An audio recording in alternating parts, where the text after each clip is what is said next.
Where do people turn when they have lost everything? When a cruel catastrophe has taken everything they loved and cared about in life? Where do they turn when they're in despair? O&A Party Rock! It's showtime, folks. It feels good. It's cool. We're brilliant broadcasters. I'm thrilled. I'm excited. I'm ecstatic. Very respectful. Very nice. There is some shenanigans going on. It just feels right. They're like two puzzles. We want perfect questions. We want some laughs. Some thoughts being provoked and thrown back and forth. I don't like flaky. I like cakey. I want to hug a cute dog. How fake was that? The name of this radio show should be The Happy Idiot and the Sullen Douche. Two total dorks. Am I listening to a radio show? Two DJs and a tranny lover. That's what this program's about, mister. Only creeps listen to this program. Yo, boys, what's happening, man? Turn your fucking radio down! Anyone around here ever smell my ass? It's lovely. Anthony. Come on, we're going to tell you how to get shit. James. I'm Jim Norton, and I'm a horribly boring person. We just kind of laugh at him. He's getting better, but we got to break him in still. He's a candidate for killing his wife when he gets married. I love E-Rock under the console. That's us. Snapple and mayo, your dumps must be lovely. And featuring... Hurricane Ben! Martini Steve! I think there's a degree of mental illness with everybody on the show. Ramon. Eric's breath smells like the diaper of a cancer patient. Can I say for the record that this program sucks a fat dick? I got a few ideas that could get us fired. Please use them. Please use them. But enough of this palaver. Let's get the show on the road.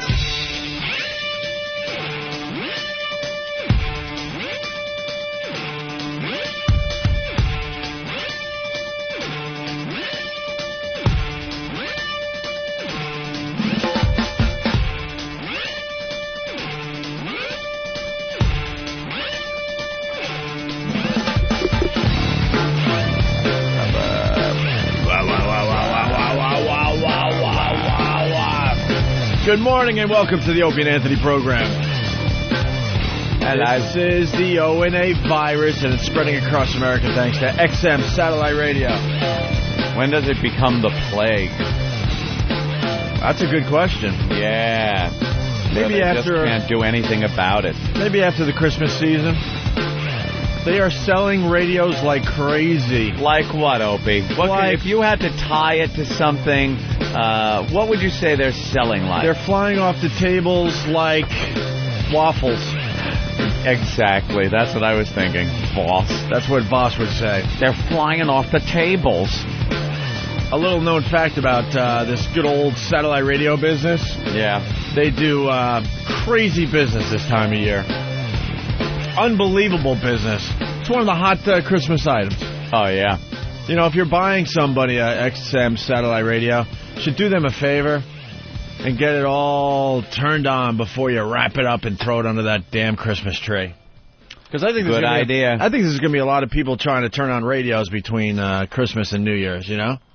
Yeah, it's you get it for Christmas, and then instead of calling up during the time where everyone's going to be calling, do it beforehand. Why not? Load it up so they could just pop it in the car right then and there. Done. Or turn on the MiFi. Done. It's already signed up. Well, I mean, you open up the gift, and you got this very, very cool thing that you've never checked out before, right? Because a lot of people out there are going to turn their friends and family onto this satellite radio. Yeah. And then you're sitting there with the MiFi going, oh, wow. And then you're like, but it's not doing anything yet. I'm getting channel 1. Is that the one? Yeah. There's a number on it, yeah. But I don't know what it is. And then I get a preview, but... It brings you back to being a kid where you got that very cool toy, but you couldn't play with it yet. Daddy got drunk and forgot to get batteries. Exactly. One year I got a 10-speed bike. I'm like, hey, this is really cool, but I'm not going to be able to ride it for 3 months. Maybe 4. Unassembled? Because there was a time when we were growing up, you know, that it actually snowed during, like, the Christmas season and winter and stuff. Mm-hmm. Although this year we've started off on a bad foot. Yeah. A couple storms already in the New York area. Patrice O'Neal, how are you, sir? Good morning, sir. Would you have to drive it, like ride the bike in your driveway in the plowed driveway in these little tight circles. Oh, yeah, exactly. Where you got to keep putting your foot down and turning yourself. Look, I'm riding my new bike. I was excited, so stinks. You had to try it out, so you get your gloves and your hat and your coat on, and then you try to figure out where you could drive it. Pedal it in your driveway. And then it just kind of sat in the living room for a month, you know. Great, brand new bike, and you can't do anything about it. But so if you're getting a satellite radio, you might want to turn it on for the person you're buying it for. Just a little extra thing for them, you know. They'll be very excited. They open up the gift, and right away they're spinning around the channels and checking out what this thing could do. And blowing off regular radio, finally. Oh, my God, regular radio. Yeah. I actually, because I have to hide my XM satellite radio now because I lost one. Yeah. Even the homeless people like this satellite radio because I got busted into, and they took my Delphi, actually. Yeah. So now I got to hide it. And this weekend I was in my car, and for a split second I forgot and had the regular radio on, and there was commercials. I'm like, what is wrong with this scenario? Yeah, you don't quite pick it up immediately. You're like, Right. I mean, I know our station has some commercials, but I'm talking about a music channel. It was WBAB. Uh-huh. I had it on because I'm like, I used to work there. Let's see what they're all about. I never found out what they were about because for the 10, 15-minute ride, it was mostly commercials. And what then happens? And then at that point, I had my XM all hooked up and ready to go, went right to Ethel and never turned back. Thank you. That is what happens. I would be driving in, listening to, like I said, the news station, just trying to see what's happening locally and catch some traffic. And it's just those morbid hospital commercials come on, and they just keep going and going. And I actually say, what the fuck? Like, I verbally say something before I hit the button. It annoys me that much. Yeah. That there's so many commercials. And the news stations now even. It didn't used to be that bad with the commercials on the news stations. They'd pop them in every so often, but then right back to it. And now it's the other way around. Now it's just morbid commercial, and then you hear like a quick story, traffic weather, boom, back to commercials. Right. They really stink. And you know they're just like whipping the sales staff at these places. Just more commercials. That's what they're getting. Well, good luck to you. Have fun. That's it. Have fun with that. Let's say hi to Big Ray the trucker. Big Ray. How you doing, boys? All right, Ray. It's always big something. Hey, guys, listen, I ain't trying to dog Jimmy out, but can't you make Patrice like the fourth seat in there? He's fucking terrific. We love Patrice. I mean, can't you, like, make a little extra room in the XM studio and put Patrice in there? We got to figure out something because, Jimmy in Hollywood there doing the HBO thing, we've been able to work with these fine talents around us. That's right. And now we got like a whole stable of guys, and on a daily basis, I'm like talking to Eric Logan going, man, we got to do something with Patrice O'Neal now. We got to do something with Bill Burr. We have to do something with Rich. Never mind. But we got all these guys around us, and we're just trying to figure out now how to work them all in. We're confused. Hey, Patrice, us truckers love you, buddy. Thank you, Big. Yep. Hey, listen, you guys have a nice one. I'll bunch it out. All right, thanks, Big Ray. That's funny. Green Snacks from Whackbag says, this is a long commercial. What do you mean? Because we're talking about XM. Oh, XM. Well, the point I was you got to give it to him. That is funny. You got you. Don't ban him, motherfucker. Nah, I won't ban him. That is funny. We were just trying to make a very quick point, though. If you're getting the XM satellite radio, turn it on for the person, because I'm telling you, everyone's going to be trying to turn on their radios like Christmas morning, and it's going to be a nightmare for you. So do it ahead of time. It's not a pitch. But turn it on comes with responsibility. I would rather have somebody let me turn it on myself than to turn it on and go, here's the bill, cocksucker, nice talking to you, because that's what you're going to have to do. You hit him up for that. It's on, but it's a monthly or a yearly thing that you're going to have to keep up. So I'm putting this responsibility on your back as opposed to just giving them the... I'm just trying to help some of our listeners out, because I know they're buying these things. Yeah. And it's going to be a tough thing to turn them on right away, I think. Activated. You should do it if they have a turn on deal that you don't have to give your name, you buy it from like wherever you buy it. I don't know who has stores that have deals, but you buy it and then you get it turned on, and that's all your responsibility is to get it turned on for like 6 months or something if you want it, and then you just let the people know you have to redo the. Oh yeah, you could probably get it turned on for if you're cheapo. You get it turned on for a limited time. Well, without your name, you know, just like, you know, if you get something cut on Anthony Cumia's name, right? Yeah. It's just like, now it's under your name, and then when I go to redo it, they go, well, you're not Anthony Cumia. What the fuck? You know, we need all your information. Figure it out. I ain't going to pay for it forever. That's what I'm saying. You figure out how to put your name on it. It was just a quick thing because we're selling hundreds of thousands of radios this time of year, and they all got to be turned on. So you do the math and figure it out.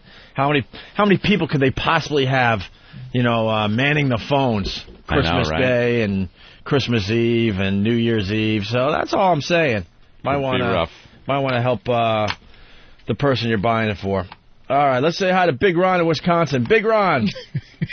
Hey, Opie, Anthony, man, it's I just want to comment on your show yesterday. I've been listening to you guys for probably about a year and a half. And I got to say, yesterday's show with that Dice Clay and all that, I mean, you guys had me in tears, man. I think that was one of your best programs you had, man. Thank you, sir. Andrew Dice Gay. Andrew Dice Gay was the hit of the show yesterday, man. Finally found a way to bring the Dice Man back. Yeah, that was just great, man. It could become a semi-recurring character. Yeah, we're hoping. Well, especially with the gay cowboy movie, I think we got some. Yeah. We just need some clips from it, and. Well, we got something about the gay cowboy movie. We'll play for you in a second. Thanks, Big Ron. Okay, appreciate it, bud. But here's our dilemma again. This is because we're teaching Patrice just a little bit about radio. Yesterday doesn't count. It's a wrap. Yesterday is done. Yesterday was yesterday. Might as well have been last year. I listened to the replay. It was one of the funniest shows we've done on XM. It's online. But it doesn't matter now. There are people listening. Stupid. Do it again today. Do it again, motherfucker. Yeah, do it again. Every day. Do it again. There are people listening today. They didn't hear yesterday. So they want to be entertained today. They want to laugh today. And you can't go. You can't just go listen to yesterday's what we said yesterday, everybody. Hey, everybody. I don't care. Call in and discuss what the fuck the genius of Andrew Dice Gay. Do it again. Give us a call here at XM. Do it again. We're not going to let you coast, motherfucker. That's what it is. There's no coasting. And then today, we could get calls tomorrow. Dude, yesterday's show sucked. You got to just step it up. Yeah, but the day before yesterday, what? I wasn't listening. I didn't hear. I don't know. I just signed up. It's our nightmare, man. Yeah. Yesterday's show was probably a 10, but it doesn't even matter anymore. We need to program another channel for this reason. Those mornings when we truly suck, and you don't have to tell us. We know when we suck. I love these people. You suck today. No shit, dude. We know. We know way before you. Where we could tell people, we suck today, go to channel 2, whatever it would be. Yeah. And just have, like, a highlight reel just spinning. Just spinning. Like yesterday's show will be on a loop. Like, look, we know we suck today, so go to this other channel and you'll hear lots of laughs. Yeah. Lots of laughs. ABC, I'm looking at a story without a trace. I heard a teaser for it. It's cruise passengers lost at sea. Yeah. Apparently, that guy that they found that blood streak and he was missing and they still haven't solved it. His wife. From a while back, you think it was a wife and a couple of Russian guys. They cleared her, though, man. Yeah, there's a couple of Russian guys involved and there was drinking and some gambling and I don't know. Things just happen and no one knows what it is. So now they're trying to figure out a way to keep people from missing. But apparently, he's not the only guy. Like, this now is a news story where they're scaring people. I want to know how many fucking people. Have you ever been on a cruise ship? Oh, I love it. Dude, how can you not ever not be missing? If you ever walked on the edge of that platform and just, like, said, you know what? Let me just jump. Like, it's just like you just feel that. I think we talk about this, that you feel the mermaid or whatever. It's you know what that is. Siren. That siren. And I heard it. I wanted to jump off because the sea is so dominant over your life at that moment. And you just want to just go in there and do the Titanic sink just to see what the abyss is all about. And these it's easy to be missing on these boats. Yeah. But you think it's suicide? You think it's people jumping? I think I'm a strong-minded person because I get a lot of thoughts in my head that I control without medicine. You know what I'm saying? I can control violence. Thank God. I can control. Thank God. Suicide. Those thoughts creep in when you're just sitting around like, what the fuck is life all about? Let me just smash my face into a bus, right? Just, or kill a motherfucker just to see. Right. Just to see. But I have a natural medicine, that I can muster up in my whole body. But when I was on the ship, I was standing on the edge. I was doing something, I think, for Comedy Central or something. I was just standing on the end of that boat, and the darkness and the water swishing, and I know what those sailors back in the 01, the Christopher Columbus motherfuckers killed themselves. There's something calling you to jump in and kill yourself. Especially back then when there was no, tuxedo night at the that's why they at the have dining that room stuff to take your stuff. mind off of killing yourself. Is that what all the good stuff? The casino, the shows, the stop at the port so you could go to the beach and see some land. Because if they just leave you out there long enough without any distractions, everyone's jumping overboard. Paranoia. I know there's some Maritime documents somewhere. From some oldie time written with a quill, like on brown curled up paper somewhere. Like in the movie The Thing, when they find the Russian ship that all the Russians fought the monster, and there's the one last survivor who has a tape, and he's like, "Listen, don't!" They have things like that from when people used to do all those.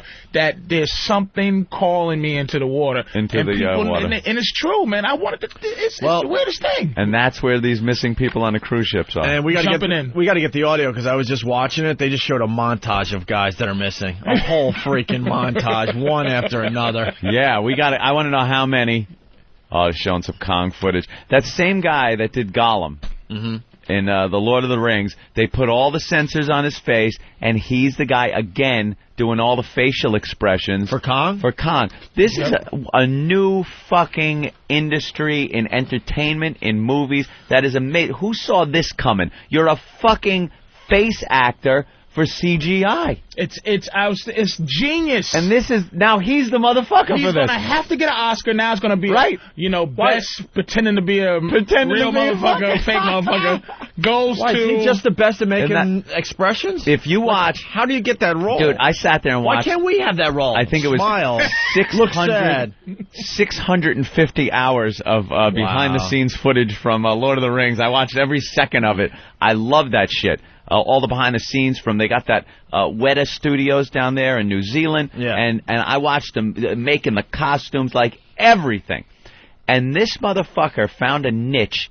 He was just supposed to be a guy, they put him in some kind of leotard, and he would just be there to interact with the other actors. So when Gollum's there, they would be able to look at somebody, and he would deliver Gollum's lines. But he was Gollum, though. And he was. Every movement that you see Gollum make, this guy was making. It kind of morphed into that, though, because he was just supposed to be some schlep that's just a placeholder. Right. But he was so good with his movements and his facial expressions and his speech, because they finally ended up using him. They weren't even going to use his voice.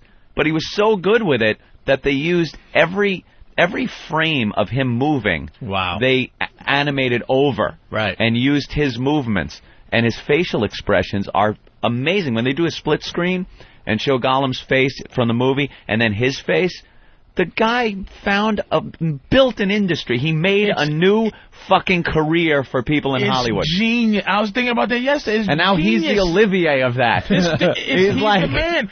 But that's the fear. Remember when people said the CGI thing was like... It's going to steal actors. Right. But that wasn't doing it. No. This could... Because the computer guy, the guy that knows how to program a computer to make Kong, isn't the guy that knows how to make emotions on his face. He doesn't know how to put him in a situation where he can look sad and stuff. And you need an actual real person to do that. Did you see that clip just now? They just showed a clip just now. With the dots all over his face. No, Kong, the movie Kong. Oh, yeah. And he's on top of the Empire State Building doing his thing with her. And then the planes are coming. And he makes that look like... like cock blockers. Like he wasn't mad. He wasn't mad yet. It was a disparaged. They're coming to kill me. I want to chill with you for a little while longer, baby. Kind of face that only a person can make. You could not draw that face, man. Yeah. It's gonna be just a monster. Let's go to Jason in Maryland. Jason, what's up? Not too much. What's up with you guys this morning? We're all over the place. Hanging. We got lots to do. Obviously. The reason I was calling is you guys were talking about the missing guy on that cruise ship with a blood stain and the Russian mafia and all that shit. I was on that ship. That guy did not commit suicide. That's for goddamn sure. How do you know? Were you hanging out with him at the buffet?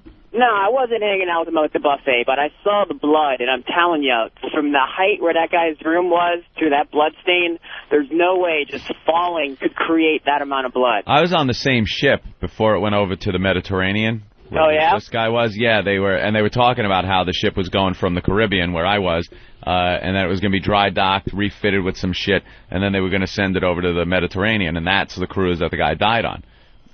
So I know what it looks like off of those upper balconies, and there's no way to jump to the water from up there. You're hitting that overhang that hangs over the lifeboat. Exactly. And that seems to be where that big blood smear came from. He might have jumped, but I think there's too many things that going on. Those Russian guys. And they were everywhere. That seems to be a little sketchy there. 2 Russian guys, the woman, the casino, kind of an argument. They're not yelling, this one. Yelling, and then the shit in the room was yelling. She goes to sleep. He disappears. I don't know. You think he jumped, though, Patrice? I don't know. Nah. There's some foul play. Definitely some foul play. They ought to put something on those ships where you can detect when someone goes in the water. What the fuck? God, get some night vision in the water. You're done if you fall in that ocean in the middle of that damn Atlantic or wherever you are. It's just once you're in there, done. It's been a pleasure. There is such nothingness out there that I couldn't imagine if you don't die the second you hit that water. Could you imagine bobbing up and down and watching that huge ship just pull away from you? And the darkness and the utter quiet. Like, you'd hear that ship go away. And then you just... and it is so completely dark. And you don't even hear that, what's that buoy bell? No. Ding, ding. In the distance, no, you don't. Take a couple of seagull, nothing. Because they have nowhere to land out there. Even with the motor going. Do you cry? Like, as you're floating there, do you just... I think the fear just kills you. Just to take a deep breath. I don't know. The fear just kills you. It depends on if you could try to commit suicide or if you fell off. You fell off, you are so fucked now. You're like, oh no. Man. And there's no help. And that horse shit you see on Love Boat where somebody falls off and there's a lifesaver flying. Yeah. Right. Julie, the cruise director, throws your fucking life preserver. Man overboard. There's no fucking man. If I jumped over when the sirens were calling me on that ship, it would have just been a plunk. That nobody except for somebody that was thinking about killing himself too. Yeah. Saw me jump. Well, look at that. Shit, somebody. I ain't doing this shit. This motherfucker jumped off the boat. If you meant to kill yourself, you still got your crazy head on, so you're probably gonna just try to drown. Whatever. If you fell overboard, I think the first thing that goes through your head is, what time is it? Who knows? Like in a split second. What time is it? Who knows I'm missing? How long is it going to take for people to think? As that thing is just going away, you're probably thinking, how long is it going to be before they realize I'm missing and turn this thing around? And they're not going to turn that cruise ship around for you. No. That is collateral damage. They'll just call the Coast Guard. Well, our fuel supply just lets us get into we got a tight schedule. Oh. And you got to find them in the ocean. Yeah. Yeah, right. And you got to get coordinates of where you might be. Done. And then when you floated, because they should hand out little GPS badges to everybody in that case. Now that's an idea. There's an idea. Little GPS. We got the audio of the story here. You know, once you board a cruise ship, you really are in the hands of the cruise ship company. But if something goes wrong, what happens? Who's responsible? Well, that is the subject of that special hearing on Capitol Hill this afternoon. Can't talk. And it comes just days after another cruise ship passenger has disappeared. When Royal Caribbean's Jewel of the Seas returned to Florida on Sunday, it had one less passenger than when it departed. A Canadian, 59-year-old Jill Begora, was last seen by her husband on Saturday morning as the ship approached the port of Nassau in the Bahamas. A search by a U.S. Coast Guard ship and the Bahamian Navy found no trace of her. Her family just wants to know what happened. It's just too much to comprehend, you know. I hope everything's all right, but you know how those things are sometimes. You hope everything's all right. Are you insane?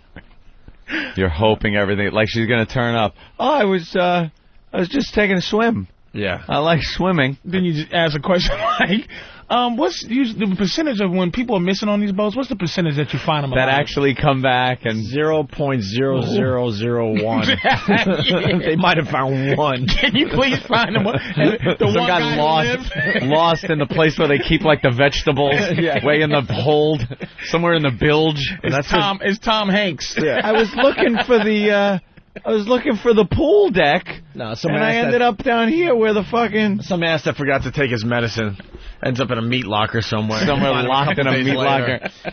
They never find you. That chick, man, that was probably a bad marriage, and the guy figured out a way to get out of it.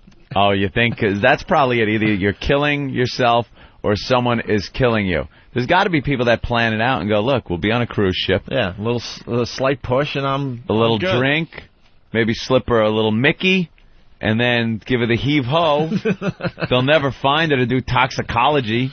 What goes through your mind to give your loved one, because there was a time you loved this person, what goes through your head as you're giving her the heave-ho? Not even the heave-ho. What goes through your mind when because you're already committed at the heave-ho. Right. What goes through your mind when you're like, honey, we're going on a cruise. Right. Like, and you hold the tickets up knowing I'm going to kill this fucking bitch. The ticket wave. Yeah, the ticket wave. You got both of them in your hand. You're waving them like a fan. Baby, we're going on a cruise. And you know it's going to end with a heave-ho. The heave-ho is somewhere in that itinerary. Do you talk We got Nassau, right? All right, and then we're going to St. Martin, right? And then heave-ho, right? And between Miami and Nassau, I'm doing the heave-ho. Heave-ho. And do you make sure she wears a special outfit so you can hold on to the outfit better to give yourself some leverage? I think nude. I think you got to plan where your room is. You want your room at the back of the ship, right? Buy the bitch a rock coat from Jamaica. This the new rock coat, man. It's made of stone. It's made of stone. Zip the rock coat and throw overboard. Here, throw this rock coat on, man. You want to buy a beautiful rock coat?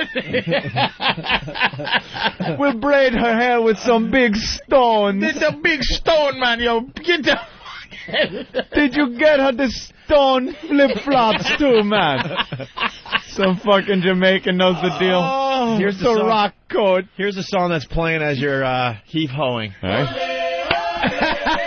People dancing on the upper deck. And you bump the bitch off right in the car. Oh, I found a friend. What goes through your mind? Oh, no. And then reality sinks in and it's over. That's the boat. The boat's sailing away. That's the last thing you hear from civilization is fucking feeling hot. Oh, that whole ocean will be green from my yellow piss in that blue water. Done. I just would die. Here we go. Here's more audio of passengers disappearing. It is estimated that about a dozen people have disappeared on cruises in the last 2 years. A dozen? Legally, it is a murky area because the ships fly foreign flags. And so this afternoon, Congress will convene a special hearing into crimes and disappearances aboard cruise ships. The bottom line is that we are suspicious, candidly, that there's some huge problems in the cruise line industry. And we think that people are not aware of some of the challenges and some of the potential problems they may encounter. It's not a huge problem for the cruise industry. There are people out there that have figured out how to off a loved one, a problem person. Yeah, like I said, you got to be on the back of the boat, one of the lower balconies, so that way no one, is going to see the body floating by. Once they're off the back of the boat. Nobody's going to anyway. You said you've been on a cruise. Oh, yeah. You've been on a cruise, Opie? Oh, yeah. There's no place anywhere in the boat that you can't die and somebody will see you. You don't need a special plan for this. You just toss them off anywhere by the boat, anywhere, fall in. There's nobody to hear you. It's a giant mall. That's what the fuck. Yeah. It's not even something you enjoy to see. It's not even the ocean. And you were doing late at night while everyone else is pretty much back in their rooms. And 3 in the morning. Whereas when this guy disappeared, by the way. Quick, easy murder of your wife on the boat. Ready? Right. This is so romantic. Look at the stars. We don't get to see those kind of stars in New York, do we, sweetie? Oh, my God, all the building light. Look at... Wow, I think that one's Jupiter. Come here, bitch. Let's go to Peter. Peter!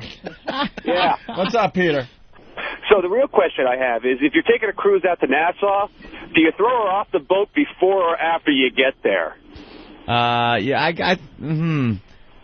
Well, if you want to enjoy the beach, I would say after, because it's hard to throw her off and look convincingly sad if you're then on the beach hanging with some chicks and an umbrella drink. Right. I just lost my wife. I can't find her, but I paid for the fucking cruise. Right. I might as well have a dirty banana. Might as well enjoy it. You know, I'm going to have a few rum drinks and some pina coladas for everybody. Get my hair braided. Like a rum swizzle right after throwing the bitch overboard. All right, I'm buying.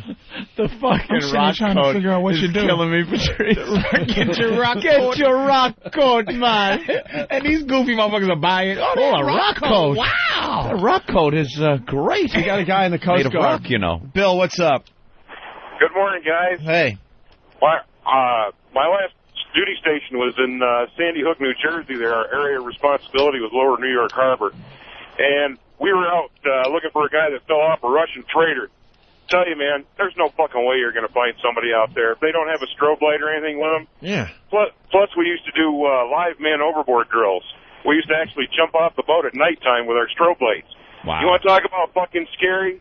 And this is a training drill where they know you're jumping. They're looking for you. You have a strobe. And they still can't find you because the waves are bobbing up and down. All of a sudden that strobe disappears and then comes back because he's bobbing in the waves. What's the official can't find him time? Like, what's the official we did what we could time? Yeah. You just fucking look for him. You just look for him until they tell you to stop. You kidding me? These Coast Guard guys, they just make one big circle and like look at their watches. I guess this guy's gone. And what's your call? Like, yo. Yeah. All right, wrap it up. You there? Hello. I bet they're a little more tactful. I bet it's like, Bravo, we're running a little low on fuel. We're going to be bringing it back.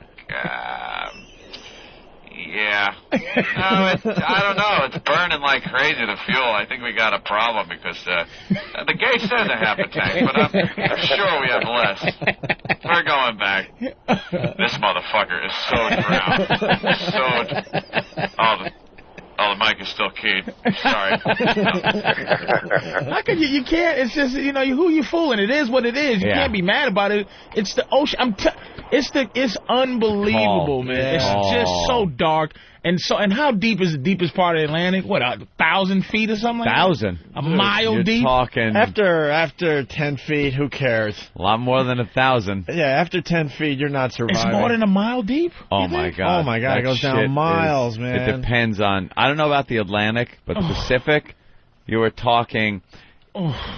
The Marianas Trench in the Pacific is deeper than Mount Everest is high. Do you understand? The only thing I get that tight body feeling in anything is when in any of these movies when I see the end of the world wave coming over the Statue of Liberty. Oh, right. That one move, Deep Impact, when the city was filled and you see taxis floating in the river and people. The day after tomorrow. The day after tomorrow. Yeah. No, it was a deep impact when the media hit. Did it also?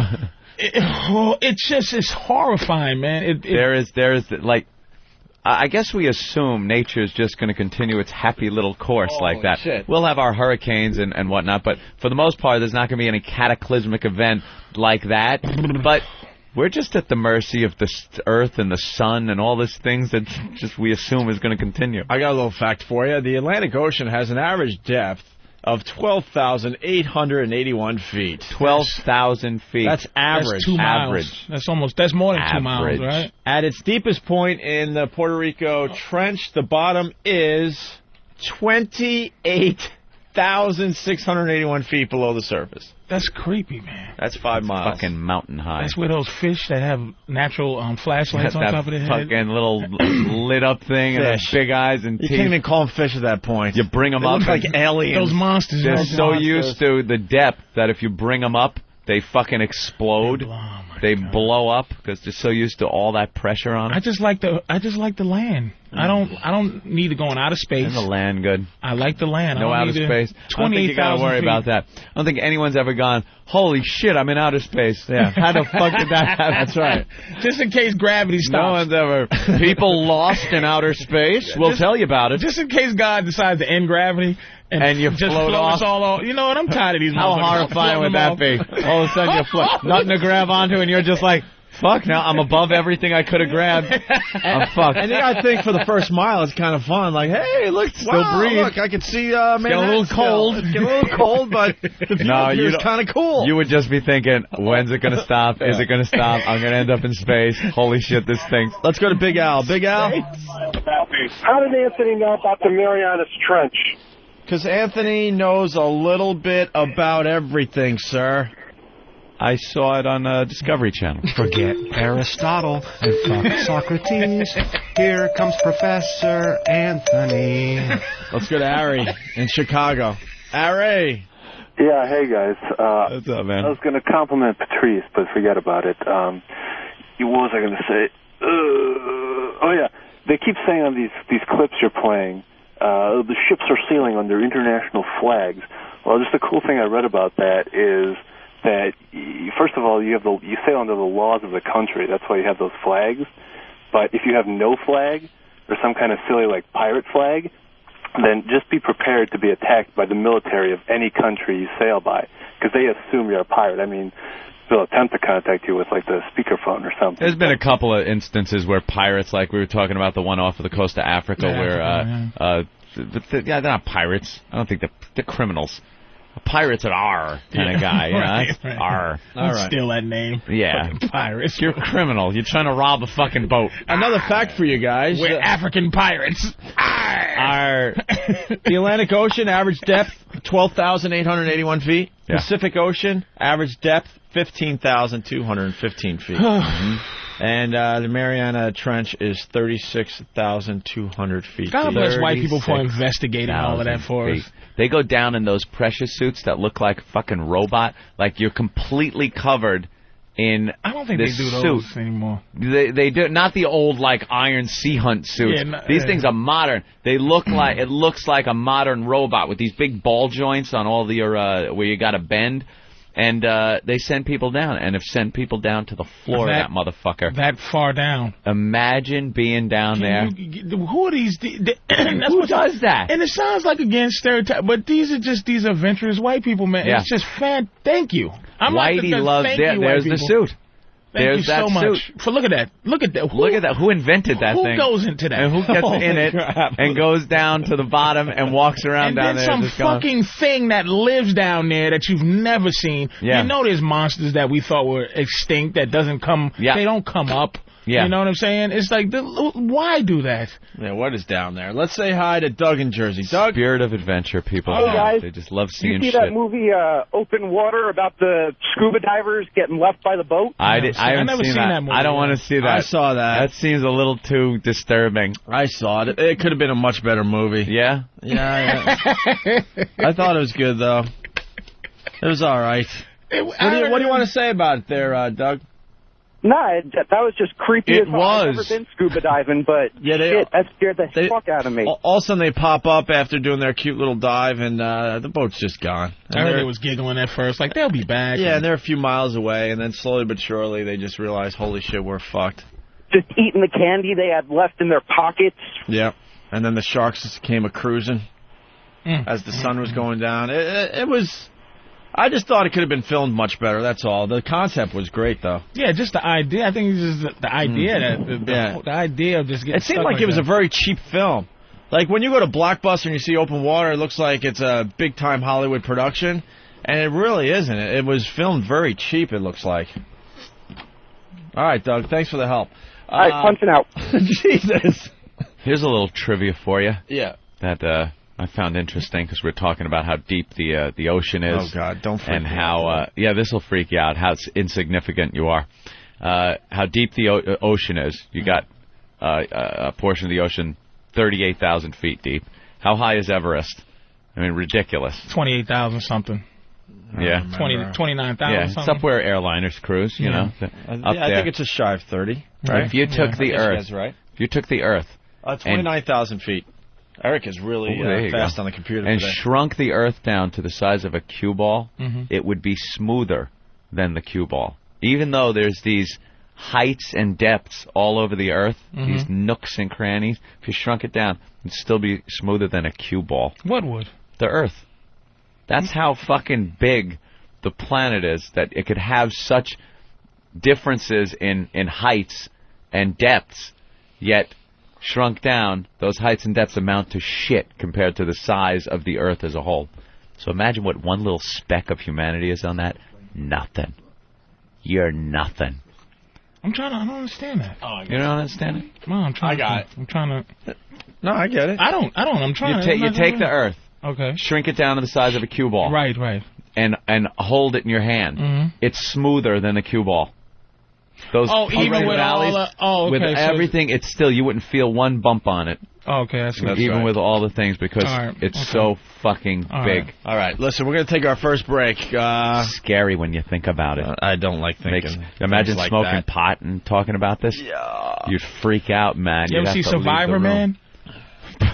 You ever see Survivor Man on one of those channels, A&E? The guy goes, he takes his own camera. Oh, that one. And he just goes anywhere where you're supposed to die if you're stuck there. He's alone. And he's alone. He brings his own camera. There's no camera crew with him. His producer, he says, come get me in 8 days or something if I haven't met you here on the highway or something. And they leave him out in the middle of nowhere. And he just survives. He's gotta live. Lighting fires, eating what he's supposed to eat, snails, and he's really at that point of death, and he's not even. What a great concept for a show. Puts the camera on a stick so it could be away from him, so you could get like kind of a further view. Sets up a tripod. Yeah. He like directs him. He's a director. Right. For the whole thing.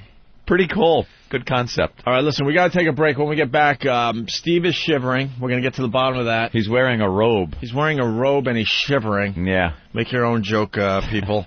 But I don't know what the hell he's doing. We might have to have an intervention or something. I thought he was just nervous, but I told him the hunt in Jersey is off. It's done. It's over. Done. They're not shooting at you anymore. Go home. So he's shivering. We have a great story that's on the cover of the New York Post. We'll get into next. Bad Santa. Hilarious. Makes me laugh really hard this morning. We'll get into that. Yeah. And some other things. We got news teases. And, big news. We have a secret. What was that?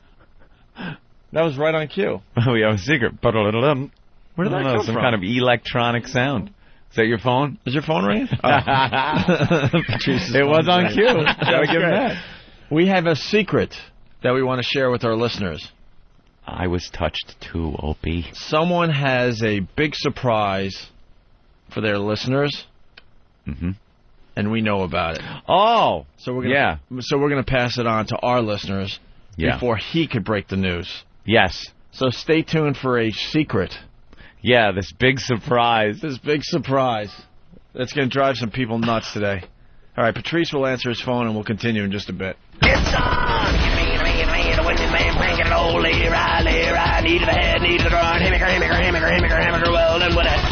Yeah. Which, what? What? Where? Sure, what?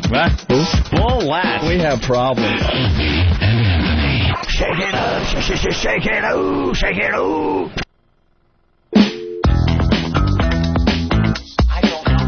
Unbelievable. We're back with the Opie and Anthony program on XM Satellite Radio. Oh, we have a secret. Oh, we have a secret. Call all your friends and tell them to listen to the Opie and Anthony program today because we have a secret. A secret. And it's one of those secrets that people like keeping. That's right. And they get mad when other people blow it because a lot of work and effort and time went into the secret. Calling all pests. We have a secret. Alert the media after we tell you the secret. Pests. Alert. They got to call each other now and tell them to listen to the radio. So we'll give them a few minutes and then we'll tell you the secret, okay? It's going to drive somebody nuts today. We got Lizard Guy outside the studio, Lizard Man? Yeah. I've seen him on TV, man. Yeah, what was that show about tattooing? Ripley's. He's been on a million different shows. I saw him on the Tattoo Show where they alter their bodies. I'm looking at his repertoire of stuff, and wow. Ripley's Believe It or Not with Dean Cain. He's one of the new. He was the original. I'm telling you, the original guys on Ripley's. I saw him on another show, some A&E show. He'll tell me. What A&E show? Should we get him in now, or? I'm telling you, I know my lizard people. I've seen guys that do one or two of these things, that he's listed as things he does. Right. Not all of these. My bitch does all of them. This is insane. Well, let's get Lizard Man right in. Why make him wait? Lizard Man, come on in, man. My girl escapes from straitjackets. Yeah. Lays in a bed of nails. She puts concrete on her groin. That's why I love her. Lizard Man. What's up, man? That's right. Ripley's, right? Yes, definitely. What else? But also another show. What was the other show about? What you were on with the lion guy and all that? Just recently, Discovery Health took a program I did in Europe and repackaged it as Humanimals. Oh, sorry, I'm not close enough. Yeah. Yeah, Humanimals. People that change themselves to look like animals. They got that chick that thinks she's a cat. There's a thing going on like that? The one in New York, Jocelyn Wildstein, or Katzen. Yeah, right. Katzen's the tiger lady who's worked in sideshows and done a lot of and stuff. And there's a name for this now? When you alter your body to look like an animal? Well, I came up with a word when I was a concept artist in college. I called it single-themed full-body transformation as part of my dissertation on it. And that just kind of it got quoted by Playboy randomly, and once Playboy quotes you that's the word. That's what they call it. Yeah. Wow, man. I don't even know where to begin. Well, the tats. Mm-hmm. Where did it start? It started on my back, actually. It was my back was a test piece because I designed... Did you have the idea to do your whole body and started with the back, or just one of those things where... Designed my entire body out, said this is going to be my art project, this thing that I'm going to do. I started when I was 18. By the time I was 21, I had it designed. I thought it out and decided, I'm going to do it. Did you just feel like you were an ugly guy or something and said, I'm going to just alter my body? I figured I was sexy, but I could be even sexier. Wow, you got balls. Because that's kind of one of those things that you do that really needs a lot of thought beforehand, because you're sacrificing, I don't know, assimilating. To me, it's a commitment as an artist. I looked at his art when I came into it as a student. I always said, you can paint a painting, walk away from it. Make a sculpture, somebody buys it, takes it away. You can always move away from your art. But if you live your art, if you do if you work with your body as a medium, you show that you have a commitment to your ideas and the messages and the things that you're doing. But you could also discover that you're just a bad artist.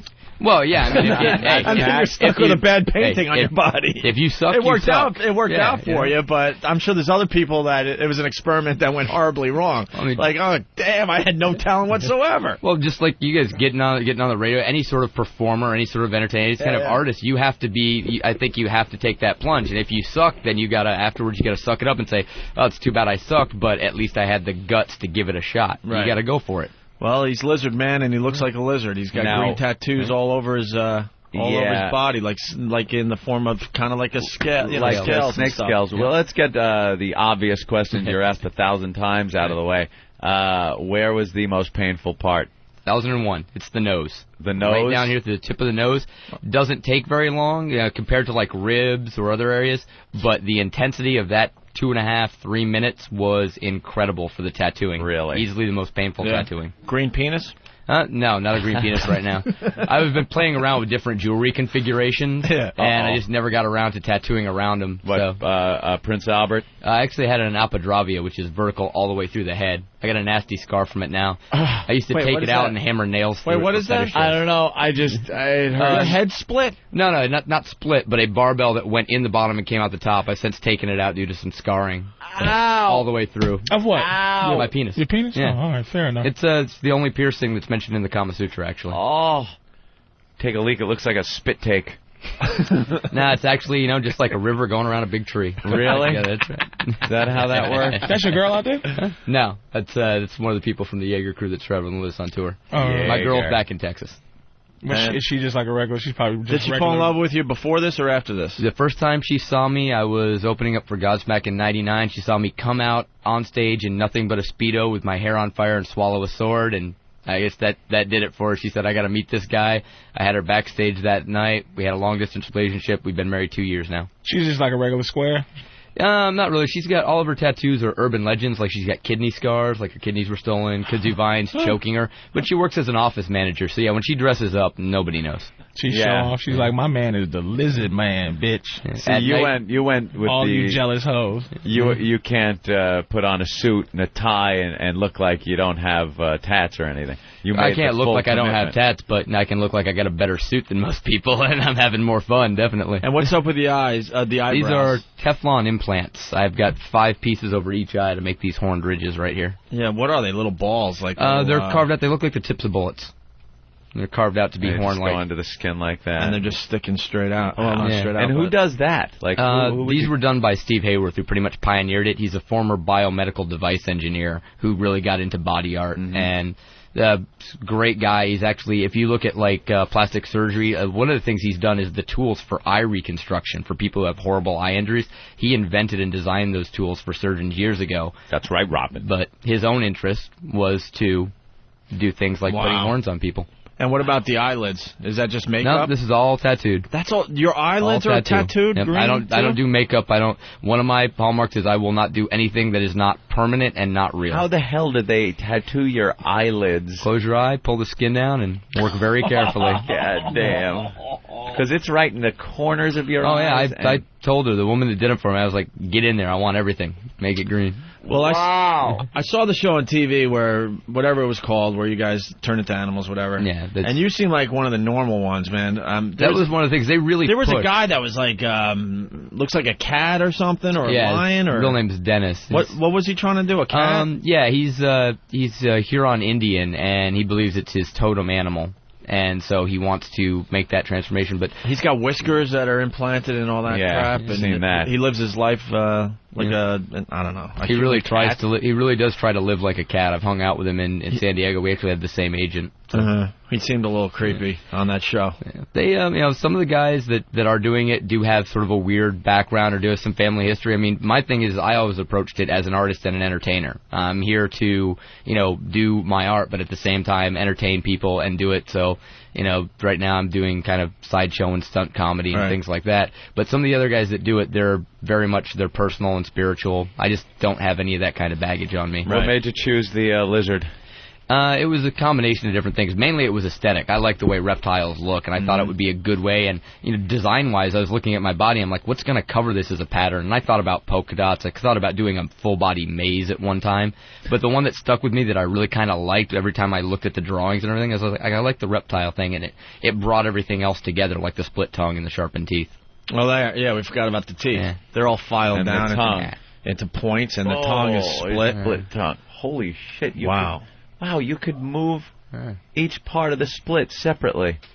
I can lick both sides at once. It's split how much? About an inch? Probably about an inch and a half. It depends on, the way you hold your tongue makes it extend more or less, but I'd say about an inch is probably fair. And then he's got his earlobe stretched out, too. Damn. They're definitely unbelievable, man. Yeah, those are huge. And your talents, also along with, the tats, you do things. I was looking at the blockhead thing. Single most complete sideshow performer in history. Yeah. Yep. Not only nails, any hack can do it with just the nail. That's where people start out. You start off with small nails, work bigger and bigger. But scissors, screwdrivers. I open and close the scissors inside my head too. I can actually tweak them in and out. They're out there in the case. We'll get them in there. Cutlery. Yep. A running power drill. Running power drill. This is, I've been so looking forward to coming here because everywhere else I go with the running power drill, and I never get to say it. But yeah, when you come see a Lizard Man show, you get to see a tattooed freak skull fuck himself for your pleasure. God damn. Unbelievable. Do you make a good living doing this? I'm doing all right. I spend about 9-10 months out of the year on tour. I do, obviously, the Jägermeister music tours. I've been their official host since 2003. Right. When I'm not with them, I'm doing tattoo conventions, corporate events, and then on my own, I hit the smaller rock clubs, and I've got a couple of brave comedy clubs that have brought me in now and then. You got a video out? Actually, I won't do video of the show because it's meant to be a live experience. I do have sketch videos and stuff that are downloadable on different parts of the internet. What is smashing fingers with soup cans? You just take a metal soup can, and usually I get a lovely volunteer from the audience to hold my arm down, and I smash it onto my finger until I've either dented the can or broken my finger. So far, the can's lost every time because I still got my fingers. So are you the like, in comparing, like, as you use the comedy world, are you like the Richard Pryor of this shit, or are you the fucking He's not a hack, Gallagher of this shit? Like, is there another guy going, that lizard man ain't shit? Actually, there's probably a lot of guys that, well, I say a lot of guys, there's maybe only a dozen people in the world that really do what I do, and we're fairly competitive, but the guys here in New York at Coney Island are really good friends of mine. They're more traditionalists, and a lot of people don't approach it the way I do. I try to approach it from more of a stand-up point of view, that I use personal stories and stuff to illustrate how I do the stunts, whereas the traditional thing is there's a pitch and everybody uses the same old jokes, like you're pounding the nail, like, this is a good way to get iron into your system. I don't do that. I talk about people picking their noses and peeing in the shower. I talk about my experiences with bad roommates and people doing ugly stuff. I guess one of the guys is like the Enigma would be another one of the guys probably that has the closest. the name. You know? He's more, he does his stuff all set to music now. Did you get pissed off when he was in the X-Files? No, actually, I was. Sounds like a pretty good gig. I figure anytime you get somebody out there that's doing, freak art, sideshow stuff like that, I take the view it's good for everybody. Yeah. The more we get out there and the more we do stuff, the more you can get people out to a club to see you, everybody's going to benefit. Let's be cool. There's too few of us. Like I say, there's literally less than a dozen of us who make our full-time living doing this. Right. There's no room to be an asshole at this point. Wow. Let's say hi to Josh in Iowa. Josh? Get this dude some Blue Powerade beer and a hose. He'll show you what lizard juice is all about. He's seen the show. Oh, yeah? What's lizard juice about? Lizard juice is a concoction I used to offer my fans at the end of the show. It was the final stunt. We'd run 6 feet of clear tubing up my nose. I'd swallow it down into my stomach. It's attached to a pump. We pour all these different things in, bong water, mustard, chocolate syrup. Gets pumped into my stomach. I can mix it around. It's regurgitated by being pulled up out of me in the tube. Pull that tube out, put it in a cup, pour me about a pint glass. We give shots out to anybody in the audience who wants to come out stage, have a big toast to end the show, and chug it down. You would actually get people who drink this shit it became that would a security be in issue. your stomach. One of the reasons we stopped doing it is because people would rush the stage. They wanted to get that shot of my stomach contents. Why? Hey, it's a weird thing. You get up on stage, people want to be there with you, Holy shit. Isn't that amazing? Well, can we do some stuff today? Definitely. I got my case just sitting out there. Let me run out and grab the props. Case, yep. yes. And you're on tour with Disturbed and Corrosion of Conformity? Yep, Disturbed and Corrosion of Conformity through this leg, and then Disturbed will come back for the second leg till February 23rd, starting in January. Right. Where are you guys performing tonight? We are at Nokia tonight. That's right, okay. I think a bunch of us are going to see Disturbed and Corrosion of Conformity. Wow. It's a fantastic show. A lot of times on the tours, you'll take a break, like when the bands, because I'm just out there putting the bands on the stage. I'll do my 15 minutes, get them out there, and then run to the bus. These guys, I've been hanging out in the venue every night. There we go. The metal case. All the Patrice toys. has one of those cases. Oh, here, while I get this out. You guys might actually enjoy that. I probably fits in well with your Whip It Out Wednesday. I have a program of my own that said if you can't beat them, manipulate them. Right. So that's my pitch to get Christians to show me their tits. Show your tits for Jesus. That's right. Ooh. In the beginning, Adam and Eve were naked and knew no shame. Only through original sin, eating the fruit of the tree of knowledge, did they come to see that they were naked and become ashamed of their naked bodies. It was in their shame hiding from God because of their nakedness that they were discovered and cast from the Garden of Eden. He just pulled out a Phillips head screwdriver. All right. A pair of scissors that, your normal hair-cutting scissors. Yeah. And a fork. Well, we're going to tape this for the internet so people could at least take a look at what the hell Lizard Man's all about here. A hook. I am petrified. Power drill. Right now. There's the drill. space Nice here. little 9.6 volt Black & Decker. Beautiful drill. My 9-volt electric nose picker. Is there any trickery here, Lizard Man? I will say that I'm taking out my septum jewelry. That's the piercing that's in my septum, but has nothing to do with the act, just so you can see how big that is. You can kind of do that. All right, so. Holy shit. He just took a Sharpie and put it in one nostril, and it came out the other nostril. Sideways, like a bone through the nose type piercing. Let's see, where to start. Nothing. The fork is small. That's through. What we're going to do now is in. This is the old, the fork. This is a great dinner trick for the kids. You just kind of lean back and, yeah. He just put a fork in his head. There you go. He's put fork is in his mouth. A fork completely, almost to the... This is kind of like the starter part. kit. Yeah, after the nails, when people learn the blockhead, this is what they do. And you're going to take that out. How far did that just go in? About that far. Yeah, what right would there. you say, like 3 inches? That's 4 inches? A little more than 4. It's probably about 5. 5 inches straight into the head. The entire handle of a fork. Where's it going? Yeah, that's what I want to ask you. There's a space in there? There's a lower sinus passage that goes straight back. That's the one that connects with the inside of the back of your throat. Yeah. Like, you know, when you get a cold, everybody feels that drip in the back of their throat. Right. I'm going straight back above the soft palate, back in the head. I can actually feel it, like, underneath my eyes. I sometimes do this act with a live snake and have the snake crawl out my mouth. And I can feel it crawling around in that passage underneath my eyes. That's the one. That's the hole where you go. It went down the wrong way. Yeah. He sticks things down the wrong way. It went down the wrong pipe. To give you a better idea of where the passage is, the hook will show it better because you'll be able to, looking at it visually, kind of feel it in that same way. Okay. I don't want to, though. The worst fishing accident in history. So he's got a huge hook.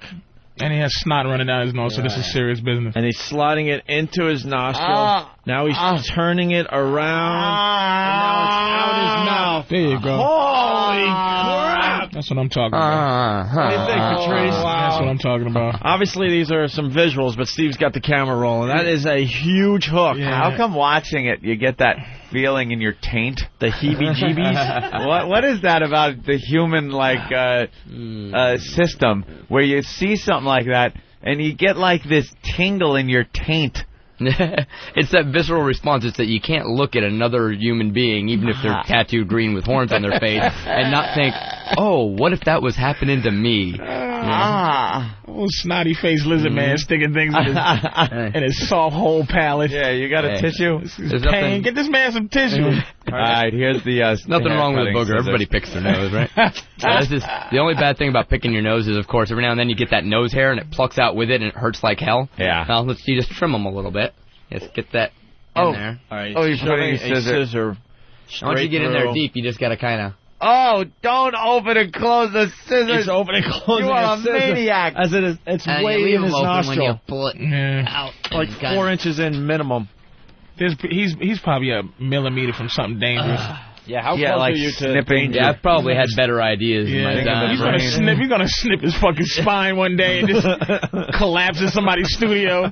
Watch this clip. Oh shit! That just turns into a puddle in front of your eyes. As drunk as I get on stage, I think they got a wheelchair waiting anyway. So we didn't realize the Ungunga vein was right in the nostril casing, fucking opening, closing. And he also, by the way, wow. Another thing that's giving me the heebie-jeebies is how he licks clean everything he pulls out of his nose. I'm a very sanitary lizard. I see. Now there is a drill bit going into... I just want to give you a little bit of sound. This is nice. So. All right, he's got a power drill. All right. Going in the nose again. Straight in the nostril. Oh, my God. Straight in the nostril to the back of the head. He's pushing. Power drill all the way in, and now he's working the power drill. That's right, working in. Holy shit. I cannot fucking deal. Oh, my God. There you go. Wow. Bravo. That's impressive. Yeah, we probably should have started here because it's a safety first kind of thing, right? Yeah. Start off with the condom. And like I said, you come to the show, you get to see somebody skull fuck themselves with a power drill. And because we got the alcohol, we try to do responsibility messages. But The condom's a universal symbol of responsibility, but what I do with the condom's actually pretty irresponsible. It's not as irresponsible as fucking fat chicks, but it's still pretty irresponsible. He's unrolling the condom. Yeah, you gotta unroll it. I feel bad for fat women out there with the lizard man even put you down. Fat bitches, give me that rat so I can eat it. I'm just giving some back. You know, I've had my career choices questioned by bums. We were in San Francisco on tour. Really? A bum came up to me and goes, "Is that a tattoo?" And I'm like, yeah, it's a tattoo. He goes, how are you ever going to get a job? I'm like, you just asked me for a quarter, motherfucker. How you ask me how I'm going to get a job? And how sick are you of hearing that exact question? Oh, exactly. People are like, how are you going to get a job? We didn't go there, because obviously you're making a great living doing committed. this. He's Get off my property. I own a house. What are you doing asking me for a quarter? This is the type of shit makes me wish I could live forever just to see him as a 80-year-old, wrinkled-up, tattooed lizard man and shit. It's going to be drilling shit and sticking things in his face. Old folks home, I'll be rolling my wheelchair around, chasing chicks with my tongue out. Come on, nurse. That tongue is great, though. That whole... It didn't scare me. It's like, wow, the things you can do. Oh, he's snorting. Oh! He snorted the unrolled Now, that was weird feeling. Right up to the... and now it pulled it out of his... He's flossing his insides now. Can you wait, we got to explain for the radio. So you got to remember to floss, the condom kids. went in the nostril and out the mouth, and then he held it on both ends God. and worked it back and forth there. And what usually happens when I do that, and we haven't got to go, so there's always this one chick that'll scream out, "That's gross," which happens actually a lot during the show. This one I love it though because it turns me on, because the only way a girl can know how gross this is if she's had a condom in her mouth before. So that's the one I'm looking for. Usually. Can you choke? Is it possible for you to choke? It's very easy to choke. If I miss the turn, so I have to manipulate it by the pressure inside my head. If I miss the turn, it'll get into my airway, and then it's like having a balloon caught in your throat, and it'd be very easy to choke. How about just regular eating? You couldn't choke just regular eating something? Just regular choking, eating from doing sword swallowing and other things. At the Sideshow, I've got pretty good control. I can usually cough something up or down however I want. You get any infections?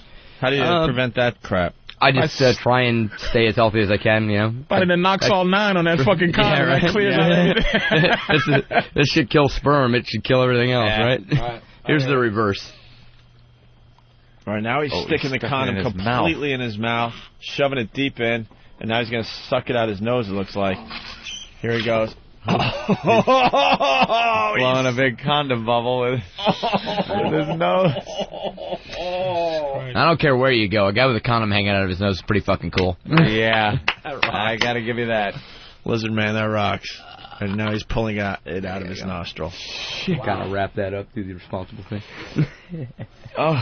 Wow. Hey, you do the dart trick? I shouldn't call them tricks. Yeah, they're not tricks, really. They're stunts. Yeah, I know they're not tricks. Yes, we do the darts on stage.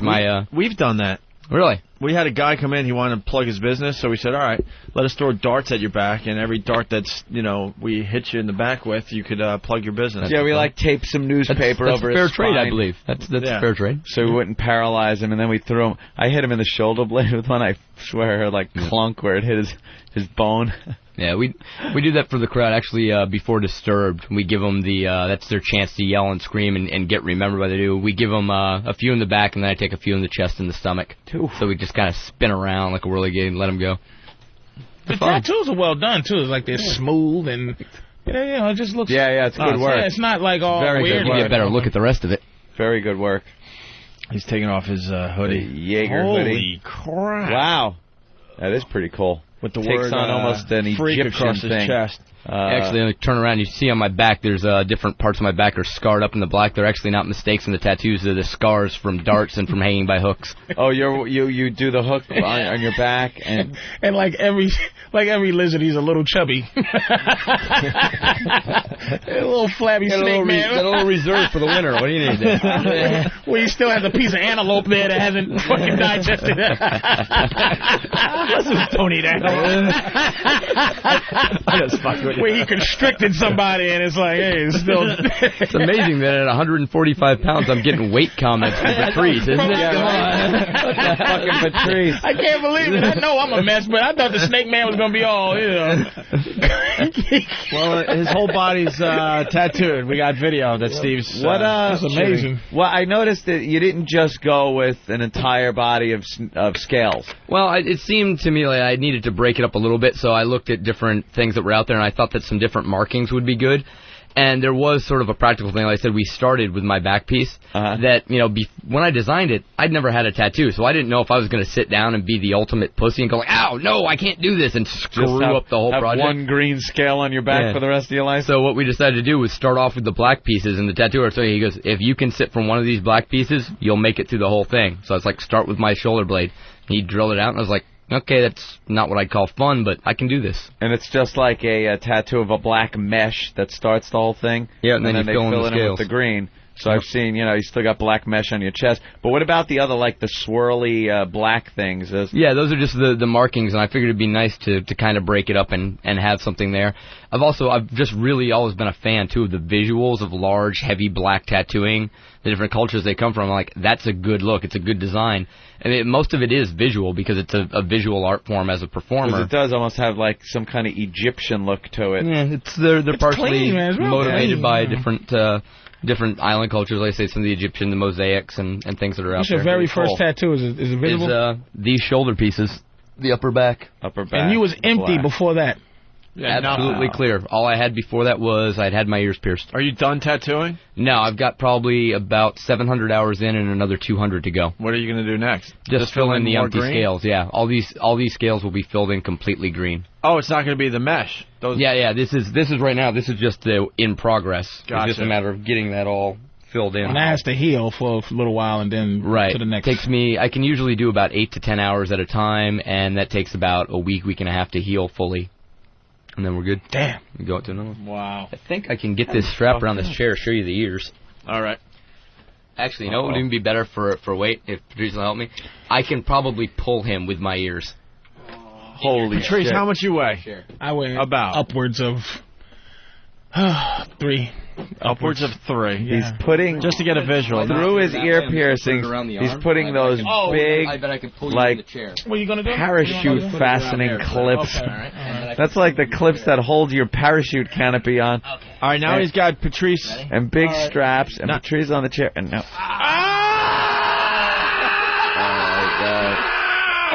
He just pulled Patrice with his earlobe piercing across the studio. Oh my dear sweet Lord! I tell you, I don't believe him. I think he's playing up the fat man angle. He ain't a pound over 280. At a pound over 280. He has the strength of 1,000 snakes. That's pretty impressive. He's fucking. God. You know, with damn. great power comes great responsibility. You know that. That's pretty impressive. Actually, I hold the Guinness. You're not going to snap the earlobe doing that?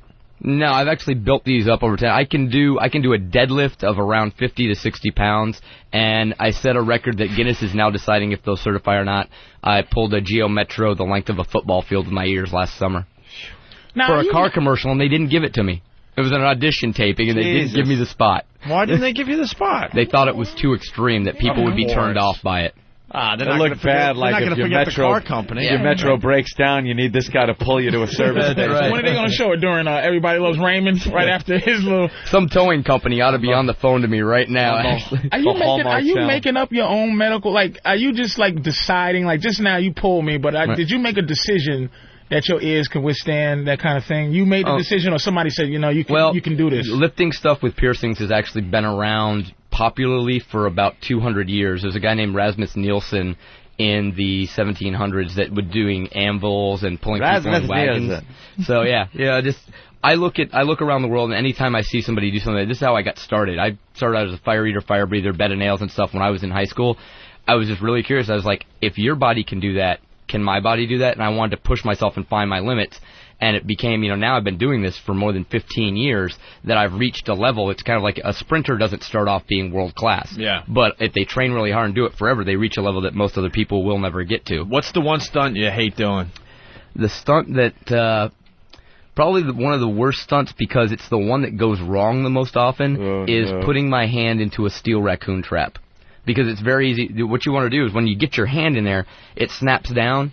And I'm trying to get it on the flats of the bones to minimize it, but the distance is such that I hit my knuckles all the time, and I end up with these big swollen knuckles. And, of course, I'll usually do at least 2 shows a night or at least 5 or 6 shows in a week. So to come back the next day with your knuckle busted like you just punched a brick wall and have to put it back in a trap kind of sucks. Oh, wow. And hanging from the meat hooks, that's no big deal? Hanging from the hooks I actually enjoy. I do that for fun, basically. That's something now, that is no trick at all. They are actual hooks. Actual hooks. That go in your back. The only picture I have with me right now is on my phone. If you guys want to... Look at that, pass it around. Yeah, those are 2 9-gauge hooks I hung 150 feet off a crane over the Gulf of Mexico with a bunch of my buddies. And the skin's not going to split? What it is you need a thick enough gauge of a hook. Yeah. And the tensile strength of skin is much more than people think. You are bleeding like a motherfucker. Yeah, that's after coming down, the tension's taken off, so it allows the blood to flow out. Doing suspension is, like I say, it's fun for us, and if you do it correctly, you got to learn where to pierce, what equipment to use. The group that I work with, TSD, is the oldest, longest-running group of suspenders. What does that stand for? Traumatic Stress Discipline. Wow. And we're the team that did Ripley's as well, did the crane mobile for them, and assisted on the helicopter flight for Joey Strange. And basically modern suspension, especially in the West, comes through the group. You working on any new tricks? I'm always working on. I've been working on new stunts. Sorry, no, new stunts. It's I think people do get it when I come out, because I open the show coming out with a deck of cards, and the first thing I say is I'm like, all right, I get the audience up there and we go through the whole thing setting up a card trick, and all I say is I'm like, all right, go find a fucking magician, because I don't do card tricks. Everything you're gonna see from here on out is real. Right. And they understand it, and so what I'm working on now is a lot of different things, because I've had to basically take fire out of my act since Great White. So I'm replacing those what elements. A bummer. Yeah. Great White ruined everything. Yeah. Hottest act in the world for 40 seconds, and then everybody else suffers. You know, there's a little girl that does, I don't know her name, but she scratches her eyeball. You ever...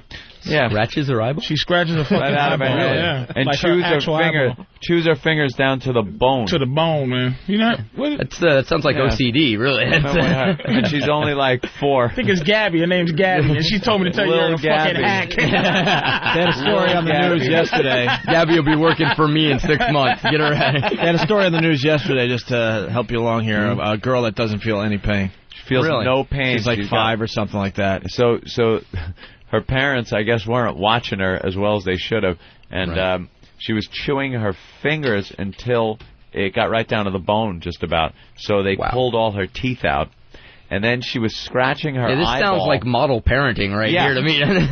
She was scratching her eyeball, and she did that to the point where her eye was so damaged that had to be removed.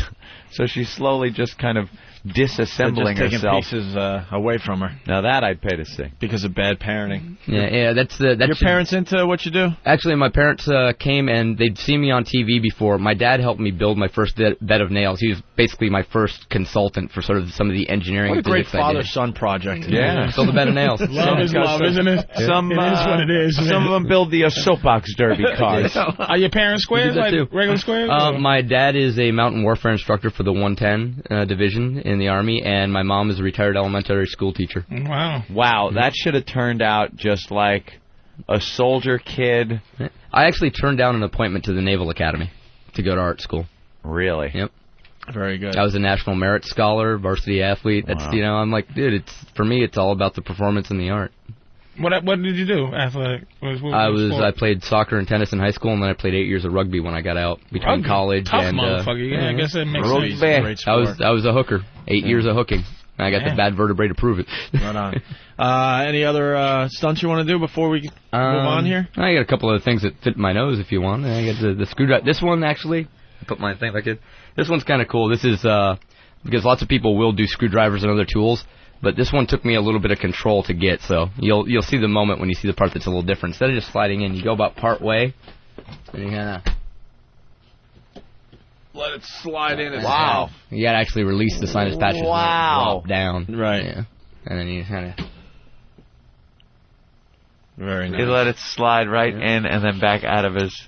And then he licks it clean. God damn. You got to have the flourish, man. That is some fucked up shit. Someone has a great question. How much has the tattooing cost you? Most of my tattooing has been done on a friendly basis. But what would it be if just normal? Oh, if it was an insurance quote, it would be pushing $250,000. Wow. Because we did that for some show, wanted to know, and they actually took me to an insurance adjuster, and he figured out the hourly rate of the tattoo artist versus what it would take to repair and everything else. And they're like, yeah, we'd probably want $250,000 from you to insure it. And what, one guy did all your work? Been broken up by two guys. I started out in upstate New York. for the first couple of years. But I moved to Texas. I had a friend of mine in Dallas take over the work. So it's been basically Mad Pup in upstate and then Mike Tidwell in Dallas. We're in upstate New York. Plattsburgh. Oh, Plattsburgh. Okay. Yeah. I actually grew up 30 miles northwest of Plattsburgh. That's where I went to high school. All you got to do is plug them, and that's your payment? Is just to plug them? Yeah, I'm just the walking billboard. Yeah. They'd probably do it if I never said anything. Do you know Scorch? Scorch? Oh, up in... Everyone knows Scorch. Yeah, From the Kingdom of Nakedness. Scorch! Scorch, how you doing, man? What's going on, guys? What's up, Scorch? Not much. We're just kind of chilling out. I'm glad you got Lizard Man. Hey, Lizard Man, what up, man? Scorch is one of our radio friends. He does morning radio in Syracuse, New York. But I don't sound like I'm having a constipation fit when you do it. We all like imitating Scorch around here. It's one of our favorite pastimes. The Naked Militia. Well, is it? Yeah, it's the Naked Militia now? Yeah, the nakedmilitia.com. And you're going to be having a Naked Militia Christmas party? Yeah, and you guys are more than invited. I thought you already said you were coming up, right? Yeah, of course we will. We'll be the only two there. Are we on the air with you guys again? Not just yet. You will be in a second. Right now we're playing Aretha Franklin. What's her name? Roberta Flack. What song? I don't know how to love him. Wait, what happened to you? Have you guys changed format again? Every time I go up there and see him for the convention in Syracuse, he's got 3 new formats. Yeah. No, I'm just joking. Right now we're playing Metallica. Oh, okay. You scared us. I'm like, what happened to our pal Scorch? Hey, man, here's Roberta Flack, ladies and gentlemen. Yeah. You can do it, though. So what's going on in the world of satellite radio? We're loving Lizard Guy over here, man. Lizard Man, unbelievable. Has he put your finger through his nose yet? No. Yeah, see, we usually find the girl that works at the radio station, make her put her pinky through my nose without telling her what's going on. You want to see a girl dance in one spot. It's great. Hey, listen, man, you coming back up here in January? I actually can't make it this year because the tour already has me. From January 4th through February 23rd, I'm doing the second leg of this tour with Blood Simple and Disturbed. Yeah. Good for you, man. Yeah. Sorry, Scorch, you're going to have to settle for someone else. Cockroach Guy. Hey, Scorch, what kind of radio bits you doing these days? Well, you listen to our promos every day on myspace.com/the Naked Militia. Today we are doing nothing. Hold on, someone just handed me a Scorch demo. I got Scorch as one of my friends on MySpace. Do you really? Of course. We got some promos, I guess. Okay, here we go. Jesus. This is Scorch, the Naked Militia. This is the show intro. Scorch. And the Naked Militia. This should be played at high volume, preferably in a residential area. Yes, it's wake up time. Get up, go to work. Get the sleep out of your eyes, turn the radio on. We got a little surprise. Be a little crazy, but it's my kind of show. Get in the car, turn it up, let's go. 5 minutes after 6 o'clock. Warm morning, man. 73 already, heading up to about 95 to 100 today. I mean, no offense, but that's just a little too toasty for me. And it is Syracuse's rock station with the best classic rock and the best new rock. It's Rock 105 the dog. All right, listen to me. That's nice. Listen to me. The best classic rock and the best new rock. Well, I get paid $14 an hour to say that. So. Yeah. I love when commercial radio stations say that stuff, though. It's like, why are you playing the best classic rock and the best new rock, and all the other stations are purposely picking out the worst classic rock? We're not playing the best of anything, believe me. They're playing the obscure Foghat because they just don't know any better? Not playing the best of anything. Listen to them bashing. Well, that is why I can't wait till the third week of January when I finally get on XM full time. Is that what's going on, Scorch? I'm not really at liberty to say. Not at liberty? No, we would know by now. Yeah, you would know by now. We're making all the decisions. Don't you know that yet? Come on over, man. We're going to at some point. I got to wait for Paulie to finish up with his contract. He's working for the Gay Radio Network. And I always hear you guys talk about guys in radio that sit and listen to XM and dream. I'm that guy. Yeah, really? We know everyone is listening to XM out there. This used to be like the goof of radio, satellite radio. Years ago, people on regular radio looked at it like, satellite radio.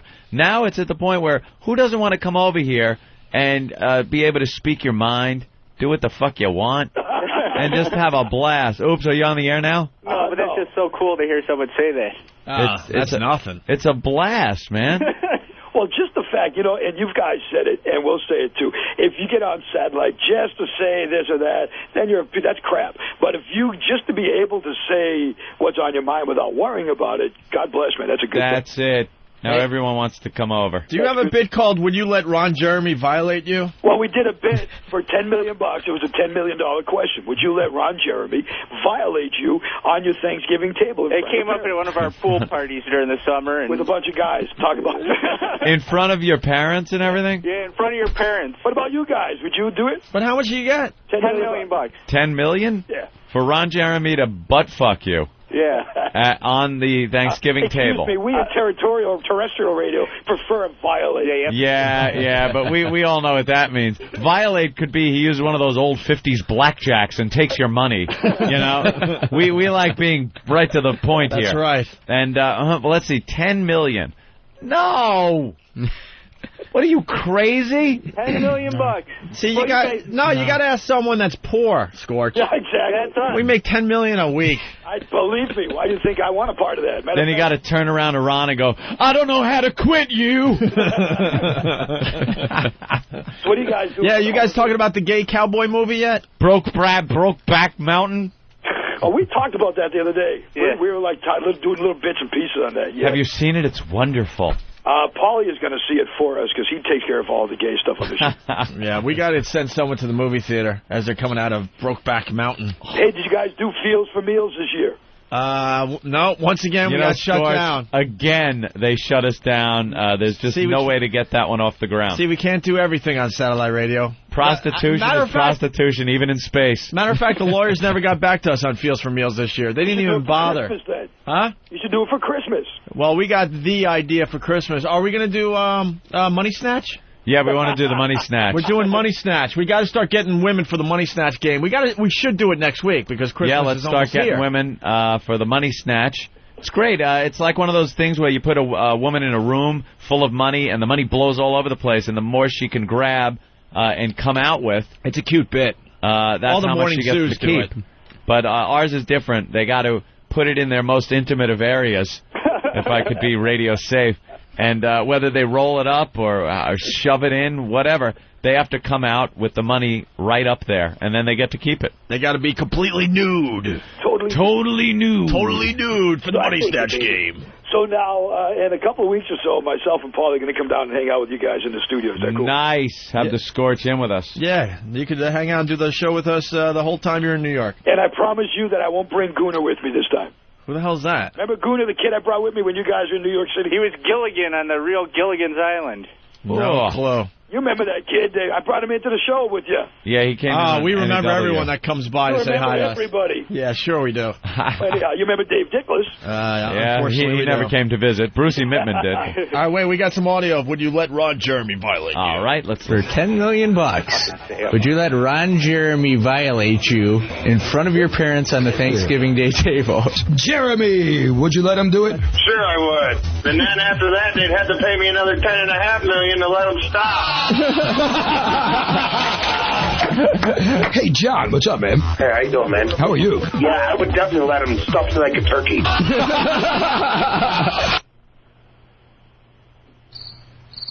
Opie.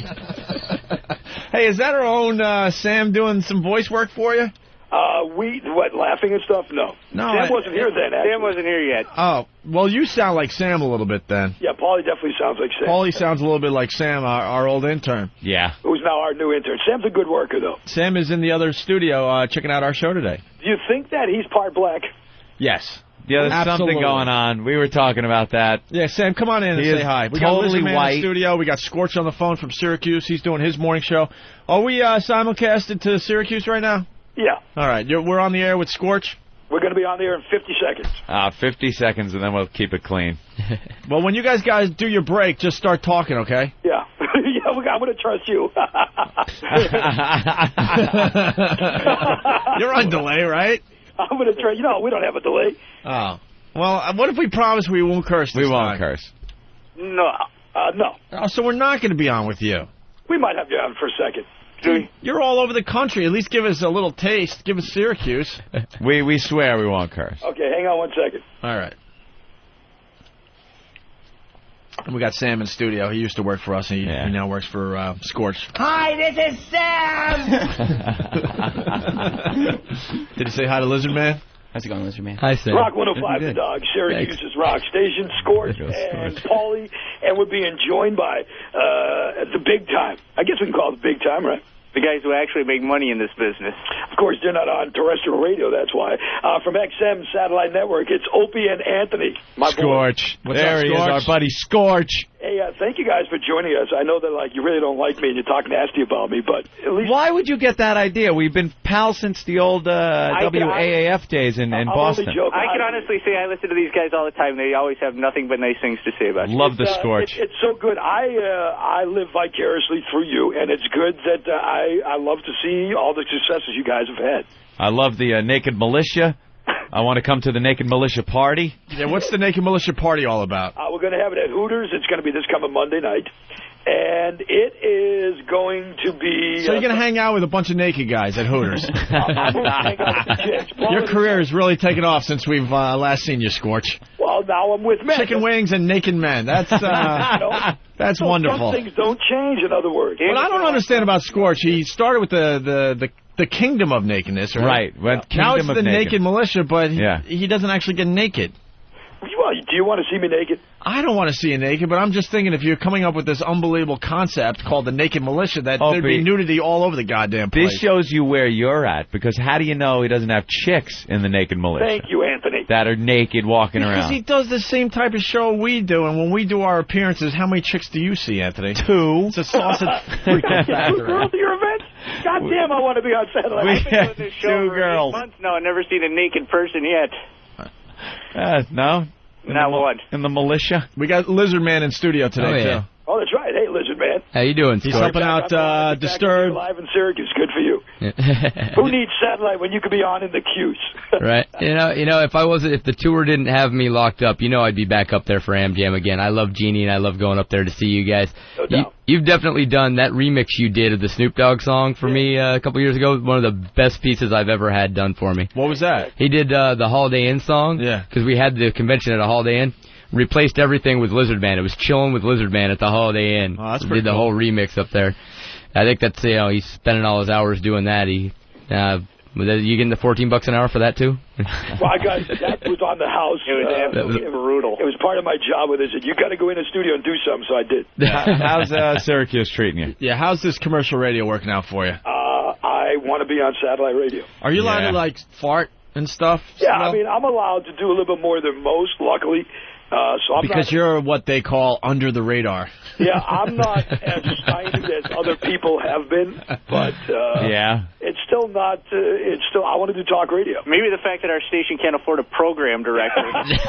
Oh, really? You don't have a program director right now? We don't have anything. We broadcast out of a broom closet. Nice, no boss. So let's hang on one second. Let's continue the music. It's you don't. Wait a minute. You said you don't have a program director, you pussy. Forget the music. Screw Come the on. music. For once, you got entertaining radio, and you're gonna go play what? Foghat or something? Talk show, Scorch. Talk show. We're talking. This is how we did it. We blew off the music, no matter how bad Brucey Mittman yelled at us. To anybody. Brucey Mittman. If you want to become a talk show host, you got to just start talking. You blow off the music. What dumb song do you have to play? You know what? I'm going to blow it off. What song did you have to play there? I'm going to blow it off. I was going to play. What was it? What was it? I was going to play Lightning Crashes from Live, but I'm just going to blow it off. Lightning Crashes. That's terrific. Lightning Crashes. Like your listeners want to hear that crappy song one more time. Lightning Crashes. I can understand if you blow us off for Metallica or Godsmack or Disturbed, but live? Lightning Crashes. We haven't played Disturbed in 2 years, I don't think. Why? Really? Yeah, we used to play that stuff. What about Land of Confusion? Genesis? Yeah, we played the Genesis version. No, you can't play the Genesis version. You haven't heard Disturbed do Land of Confusion yet? Yeah, we have. We just can't play it. Why? It's one of those things.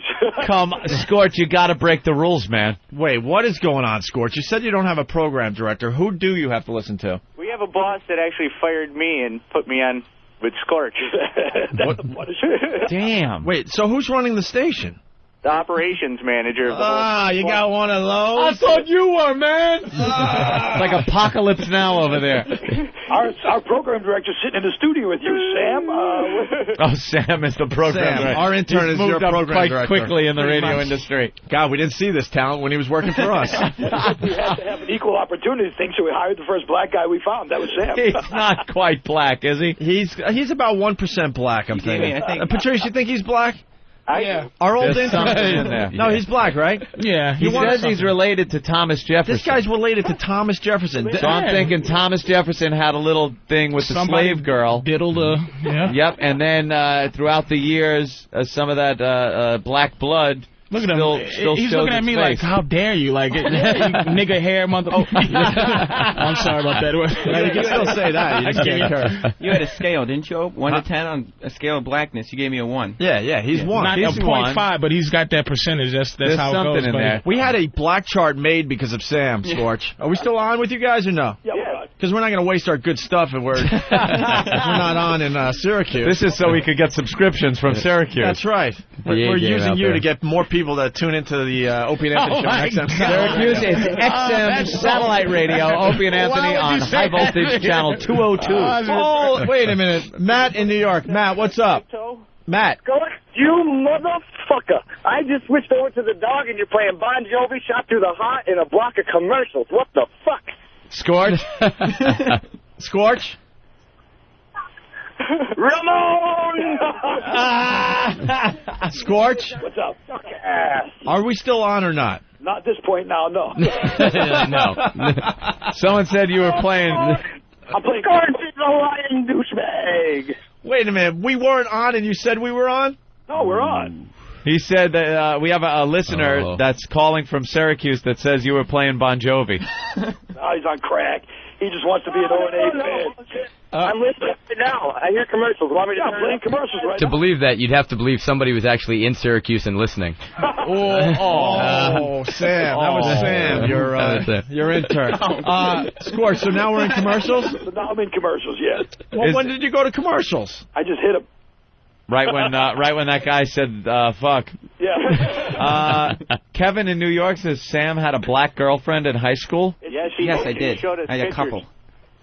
I dated a couple black chicks. Yeah? Yeah. Yeah, might as well keep it in the family. It's a weird look, though. It's like he can pass for white. Like he can pass for white. It's like a Jewish thing and the Rock thing. Like, and, yeah. There's something going on in his red hair. He's just a real. He's like 1% black. But it's the nappy hair he's got. My ex-girlfriend's mom said I was ethnically ambiguous. Yeah, I can't really figure it out. It's just a weird. Yeah, he could be Irish, black, He's not Italian, Jewish. No Could be one- black Irish. No one's mother is quite comfortable with his look. No, All right. too close. We're going to have to say goodbye to Scorch for now. All right, Scorch Stir. We'll talk to you again soon. Always a pleasure. Thanks, man. NakedBlitzer.com. Totally nude. Totally nude with Scorch. I don't know Scorch, man, but it's sad. It's tough in this business where you can hear he is a rebel kind of guy. And he just can't be. He's been beaten down. And he doesn't want to, be a pussy in front of you guys, but he was sneaking playing commercials. And I don't know him enough to, that's No, your you friend. got it down. But just listening to him, and it's just like, all right, fuck that, yo. And it's just like he's playing by Creston. It's just like, he's just totally trying got it, his Patrice. best. It's so We sad, talked to him man. out of playing the song. He was nervous that he was on too long talking. Yeah. We were able to get that past him, but then I think the nervousness just got to him. He's like, I'm going to play a song. And it's like, no, don't play the song. And I guarantee he just hit the spots before that guy even cursed. I guarantee as soon as you get that slight, I don't want to burn a bridge feeling in your life, man. yeah. I used to be like that, where you just stomp through like Godzilla. And then at some point you just go, it's just golden handcuffs, and something gets wrecked, and you're I like, feel bad for Scorch, man. And I don't even know the guy. I'm sorry. He's a good dude. Thanks, Sam. We love Scorch, Listen, man. we want to thank you for stopping by, too. Thank you for having me in here. You want to leave us with anything mind-blowing? Or let me see. I think you went through your... I think I got through what I brought in here. I'm trying to think here if there's anything else we got. I'd love to I like to look around for household items and be like, hey, what can we do with I'll see him lay a can over his fingers. Wonder if I can. That'd be great. Hold on. I wish he wasn't married. You could have him in here. Give me a soup can have or him work on something. I don't think we have a soup can. Crotch. Let me see if I can. All right, he's doing something. Give you the with old pen. nose grab. Yeah. Oh, he's writing. He's writing He's with got a the pen that's in his nose. Up his. It's got to be. I got to get one of those small felt tips because you guys want this back? I'll just leave it. Get that out of here. Got with you a little souvenir. Yeah, we got plenty of pens. You can have that one. That's great. You guys can get some more pens. You're gonna be all right. So what are we plugging today? Because we got to hit some spots ourselves. So it's all about Jägermeister and Disturbed and being down there. Jägermeister Music Tour. Yep, JägermeisterMusicTour.com and Jaeger.com. Because it's we've got the tour out, and we've got obviously COC and Disturbed doing the show and the whole tour, but Jaeger.com as well. We've got a band program, almost 200 bands, I believe, currently.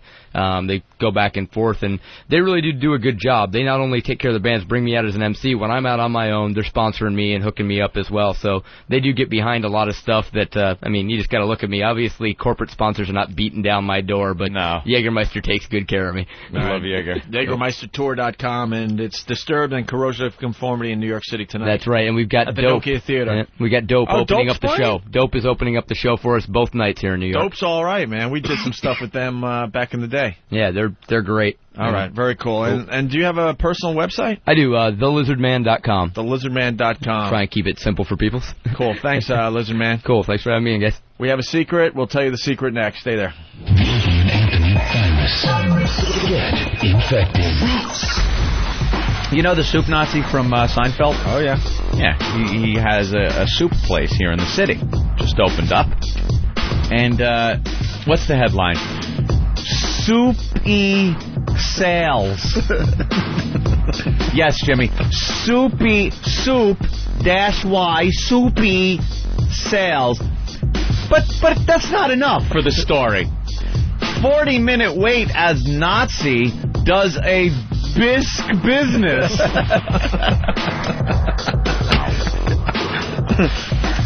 Broth brown shirts couldn't be nicer. Look at that. That's cute. Didn't they slaughter 6 million people a few years ago? But now it's soup Nazi. Now it's just cute. It's very cute. Now it's just a line waiting for soup. No dignity for you. And then they take your clothes and this whole thing. Why? Where is the outrage? It's just a bunch of people waiting online for the soup Nazi. Soup Nazi. Has anyone ever? And one big line. Seinfeld got away with everything. Well, that's not even bad that they call him the soup Nazi. Just because Nazi's become this word meaning you're a ball buster, you're an irritant. But the paper here it says broth brown shirts. Couldn't be nicer. Yeah. Yeah, now that's really bringing it in beyond just the term that Nazi has taken, like Jimmy said. It could be a ball buster. This guy's a real fucking Nazi to work for. Right. But bringing, like brown shirts, that's bringing it in, to the traditional term Nazi. How about people, quote, showered, unquote, with good soup? Oh. Wow. Jesus Christ. You can't crystal knock this soup. Anyway. And they're trying to keep the Holocaust of it down. Why, is that any different than what they're doing? No, it's okay. That's just it, Jimmy.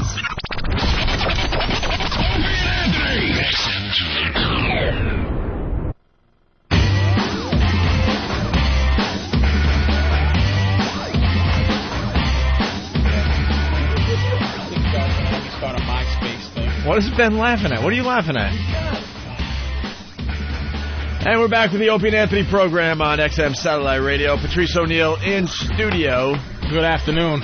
What do you think of Lizard Man? What is it, 1 in the afternoon now? It's 1 o'clock somewhere. Oh my God, I know, right? God damn. It's funny, Lizard Man was so like a adjusted conversationalist. You figure you come in going, yeah, I'm a snake. But he's like, I cut my face. And well, that's the point I was making, because there's other guys that do this, and the guy that is living his life like a cat, he's a creepy dude. One of them guys. He's doing this. When he stretches in the morning, it's the Bruce Lee back stretch. Yeah, he's taking a little too seriously. Remember yesterday we did the news tease on the mall Santa? Yeah. We got that story, by the way. Got the story? You told the guys to get it. We have that. Now, the tease was that the Santa in the store and the elves that helped the Santa in the department store, right. They sent in an undercover camera. Right. Because, as they said, money is more important than the kids to these people. That's right. And we'll expose what they're doing tomorrow. And I was like, what could they possibly be doing? Well, we got it. We'll go over in a second. We have the answer, finally. Yes, but we have a secret. Calling all pests. Calling all pests. We need like a pest signal. Like the bat signal. Kind of like the bat signal. All of a sudden we're, bam. Don't you have that bee in the jar sound? Ugh. I think it's horrible. Spray roach. It just sounds like a nasty pest. A fan and some roach spray on top of the roof. Let me see here. Yeah. Get away. There you go. There you go. Anthony's on to something. When you hear this. Get away. We're calling all pests. Calling all pests. Get away. Alert the media. I'm not a pest. We have a secret. Alert the media. They do everything for us now. We don't even have to tell them half the time. They're defending us on message boards we don't even know about at this point. Yep. They just are all-knowing. They're everywhere. They are. They're working for the enemy, and the enemy doesn't even know it. They are pests. They're pretty much everywhere now. Infiltrators. Now, if I give out this secret, we're expecting a lot of pests to get involved with this secret. Mm-hmm. Mm-hmm. And the secret is, who wants free lunch? Who wants free lunch? Who wants free lunch? Who wants free lunch? Right. Who wants free lunch? That's right, Anthony. Gonna be hungry? I'm gonna be very hungry Friday. I'm going to be extremely hungry Friday. Mm-hmm. How many of you pests out there are hungry and need a free lunch on Friday? Well, we hear tell. A nice, warm, free lunch of goodness. Could be waiting for you. Who wants free lunch? Who wants to wear their Opie and Anthony T-shirts under their bulky coats and then at the right time make sure everyone knows you're there for free lunch? Right. Because there's going to be a big announcement tomorrow, boys and girls, a big announcement from that prick Howard Stern. Who? He's gonna treat a lot of listeners to free lunch on Friday. Free lunch on Friday? Is that what he's doing? Free lunch on Friday. Where? And I think our pests need to be there with their Opie and Anthony T-shirts. Where? At the Hard Rock Cafe in Times Square. Times Square, Hard Rock Cafe? That's right. Free lunch. Howie's footing the bill. And he hasn't told anyone yet. That's his big announcement? That's one of his big announcements, that he's going to treat everyone a free lunch. Pretty much he's going to rip off Andy Kaufman and bring his listeners to lunch. But he doesn't rip off anyone, boys and girls. Everything he does is original. Well, that's nice. Original program. That's nice. So if our listeners want to get something to eat, and they go down there and he's doing this, then they get free eats. Well, that's good. Yes, very good idea, Ben's Raw Ass. Hold on a second. Ben's Raw Ass, one of the pests, checking in right off the bat here. What's up, Ben? Hey, I just want to know, how great would it be to spread the word to the homeless, Tippy Tom, some of the other guys? You know something? I think the homeless and downtrodden would love a free lunch. Free, warm lunch. Can we round up all the people that are going to be in the homeless shopping spree and send them down there? Well, they got their own homeless network. Yeah. They just know when free food is being distributed. Get the word out to the homeless. Homeless get free meals. Everyone, please get the word out to the homeless. Do the homeless have a MySpace? They should. Put a bulletin out. They should. But good old Howie's going to be making this announcement maybe later today or tomorrow that he's giving free lunch to his listeners at the Hard Rock Cafe Friday, anywhere from 10 a.m. to noon. Is that an au revoir? Oh, half a Hulk face. Half a Hulk face? Where's that? That can't possibly really be half a Hulk space. Half a Hulk space. Half a Hulk face is MySpace.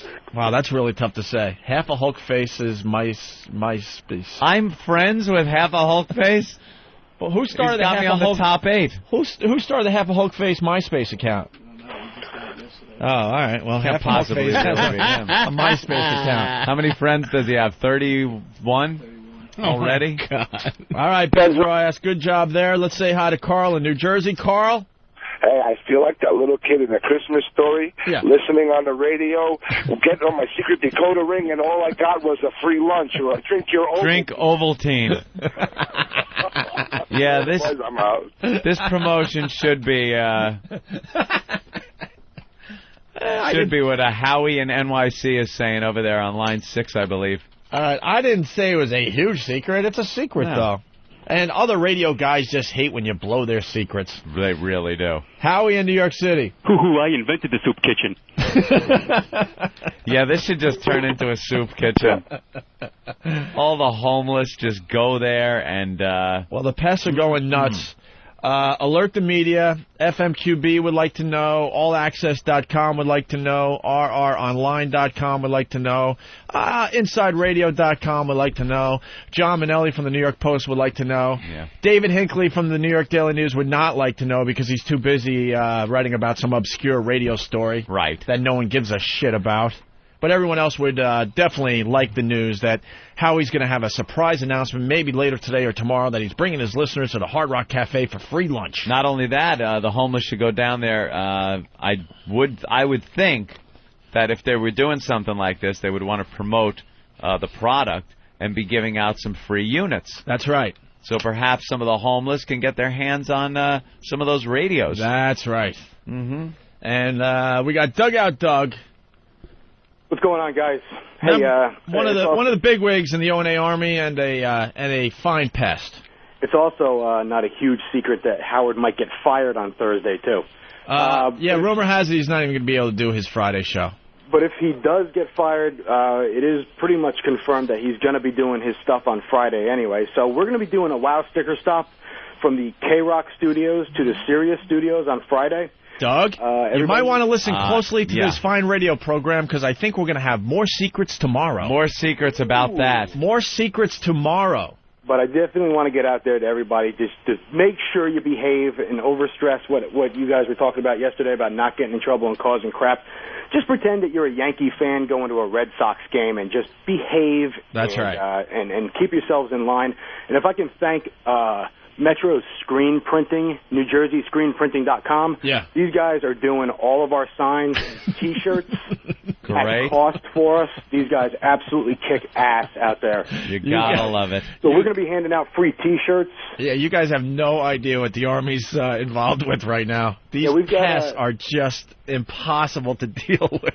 We've got just about over 200 people going. So, are they committed, though? Because I read the message boards, and a lot of these guys commit and then never show up, and then the next day they have all these lame excuses on the message boards.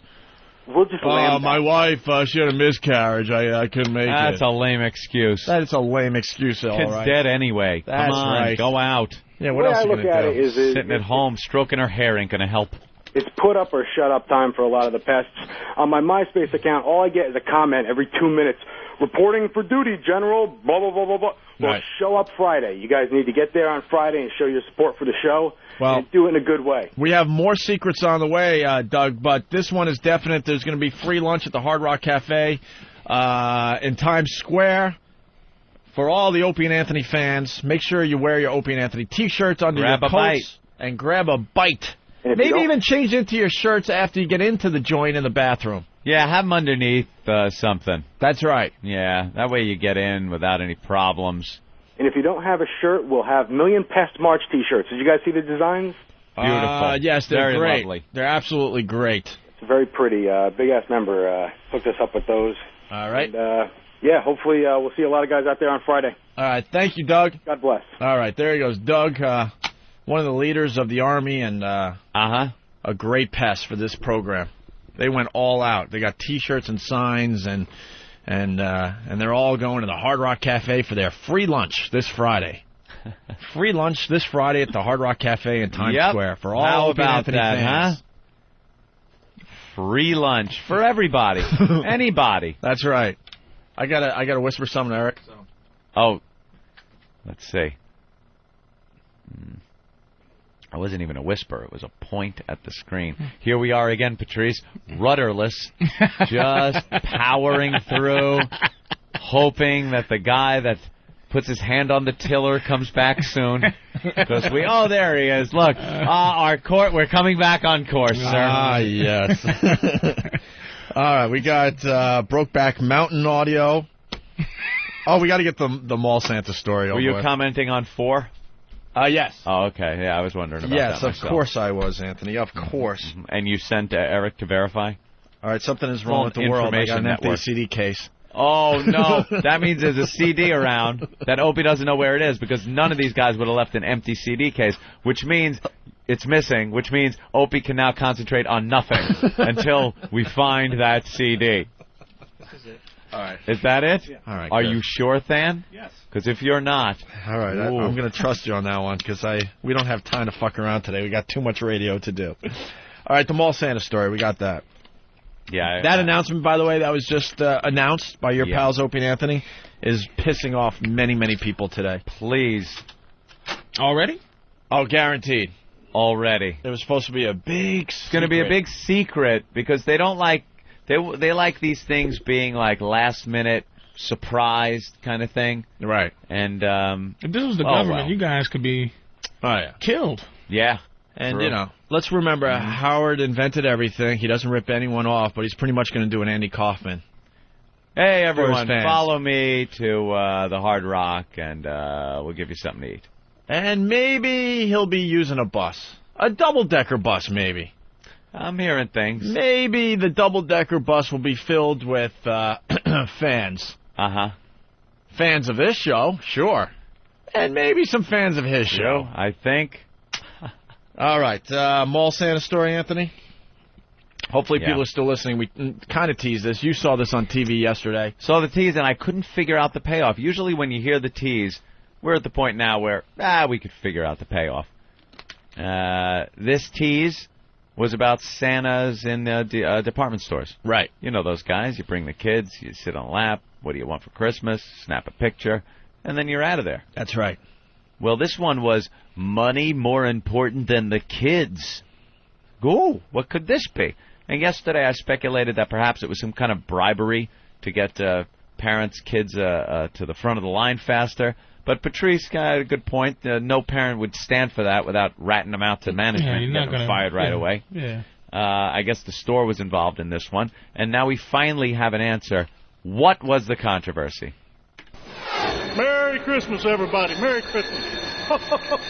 At this time of year, Jolly St. Nick is just about everywhere. Merry Christmas. So it's hard to imagine when you look at this angelic little face that some of Santa's helpers Jimmy was refused to let this little girl sit on his knee so her mom could snap a quick photo.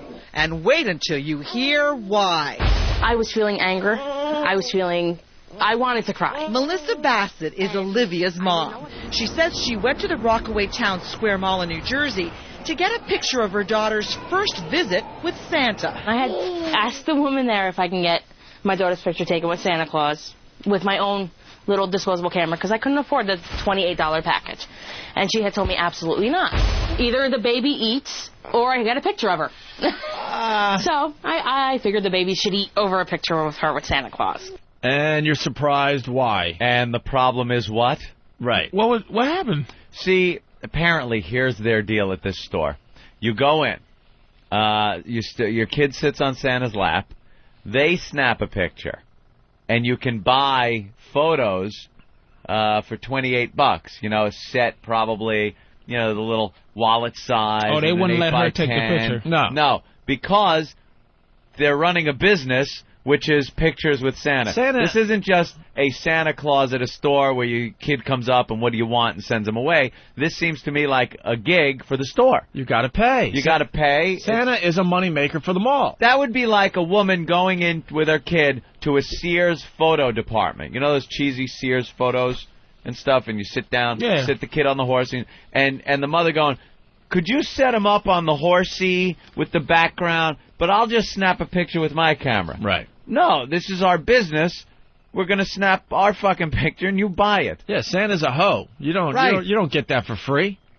Happy holidays. You don't get Santa's ass for free. You got to pay. Jesus. Merry Christmas. Pay. When are we going to realize that this Christmas thing is just a crock of shit? It's so easy to get by that, though. That's what it's like this outrage that people have. You go, oh, really, Mr. Punk-ass Santa?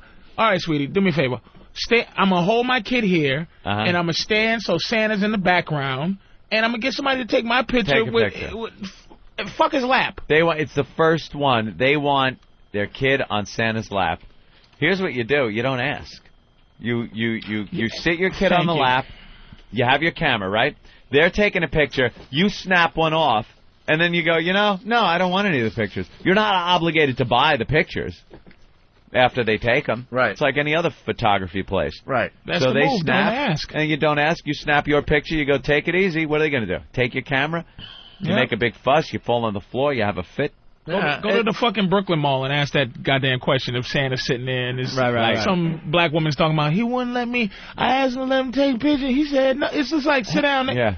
Say cheese, ma'am. You're not, motherfucker. Go to that fucking King's fucking mall. Hey, in the hood, is Santa black?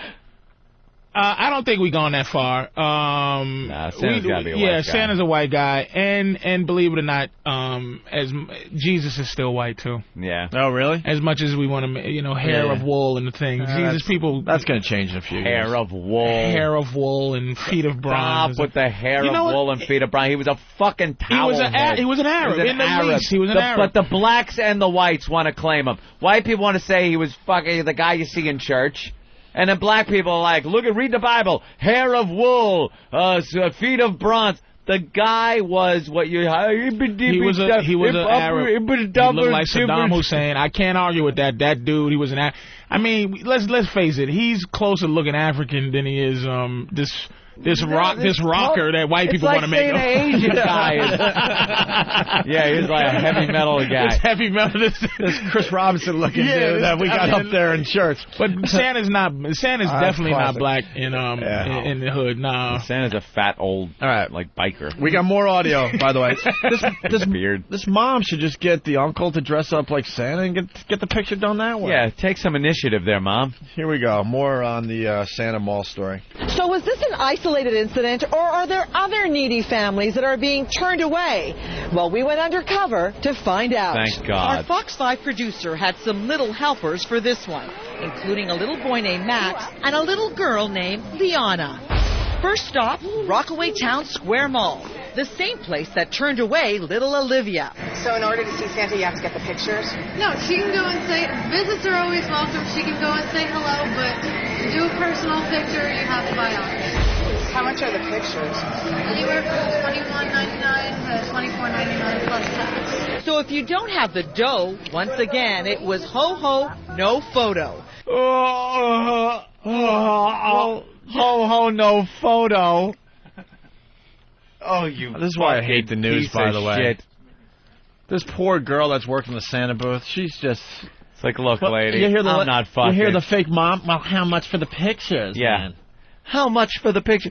Look, I didn't make the price up. Man. You know what I'm making here? Yeah. I make fucking $5.50 an hour. This is a second job so I could get presents for my kids. Yeah. Leave me alone. Could you take your Fox to hidden cameras? Crap, and maybe find something the fake hat and glasses and go somewhere else with your stupid undercover camera. The huge glasses with the big camera in the middle, the big Cyclops camera. But there's some people who... Like that, it's like you should train your workers to be apologetic anytime they say dumb shit like $25.99. Like, how much of these? They should always have a professional way of going, oh, it's $25. I know. Right. They're hunks of shit. It's Christmas. I don't have anything to do. But she's like $25.99, $26 for. It's just she's so happy to be an asshole. It's like teach them how to be apologetic a little bit. But it is business. It's business. Unfortunately, you're in a mall. Business. I mean, they're not going to give you shit for free in a mall. You know how many Santas there are around that you could just go and take your kid and pop on the lap and snap a picture?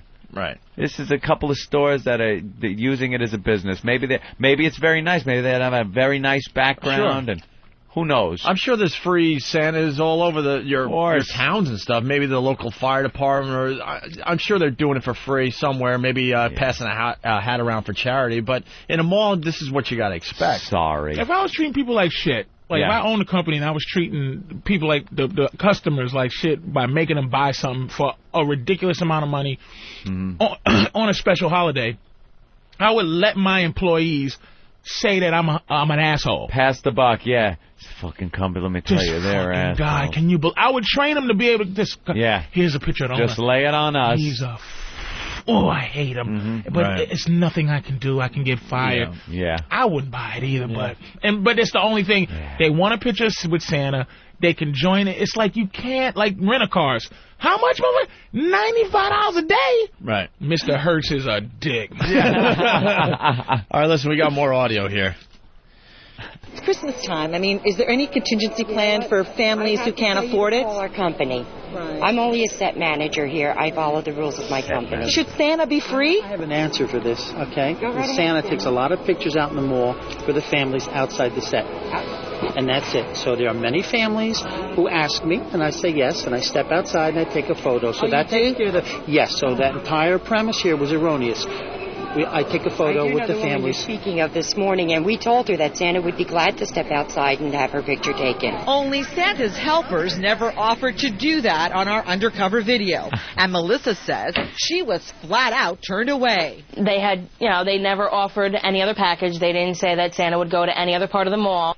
What is Melissa doing in a mall if she can't feed her kid? Yeah, it's $28 to feed your kid. Right. Get out of the mall. Get out of the mall. Perhaps you shouldn't be in there. I hate these undercover. I really do. I hate everyone involved in this story. Yeah, I hate the store. I hate the Santa. Yeah. I hate the pictures that cost $28. And I hate the mom. I hate little Olivia. I hate the two fake fucking kids from the story. They all stink. No one's redeeming in this. No one. I'm trying to this is a tragic Wait a minute, story. wait a minute. Santa was cool. Santa was like, man, I go outside and I take pictures of Santa. Outside Santa was cool. Santa was a cool guy. That shit's erroneous, motherfucker. And after you said erroneous, come on now, Santa's getting a kickback, too, man. That guy's just trying to make a few extra bucks. Hey, that guy's got to get paid. He's lucky enough to look like Santa. The rest of the year, he looks like shit. This is his time to shine. Let him make a few bucks. Erroneous? This story was erroneous. Erroneous. We got a statement from Santa Management. Our request is that anyone who would like to take a photo themselves, that they purchase one of our packages, and that's the way we stay in business.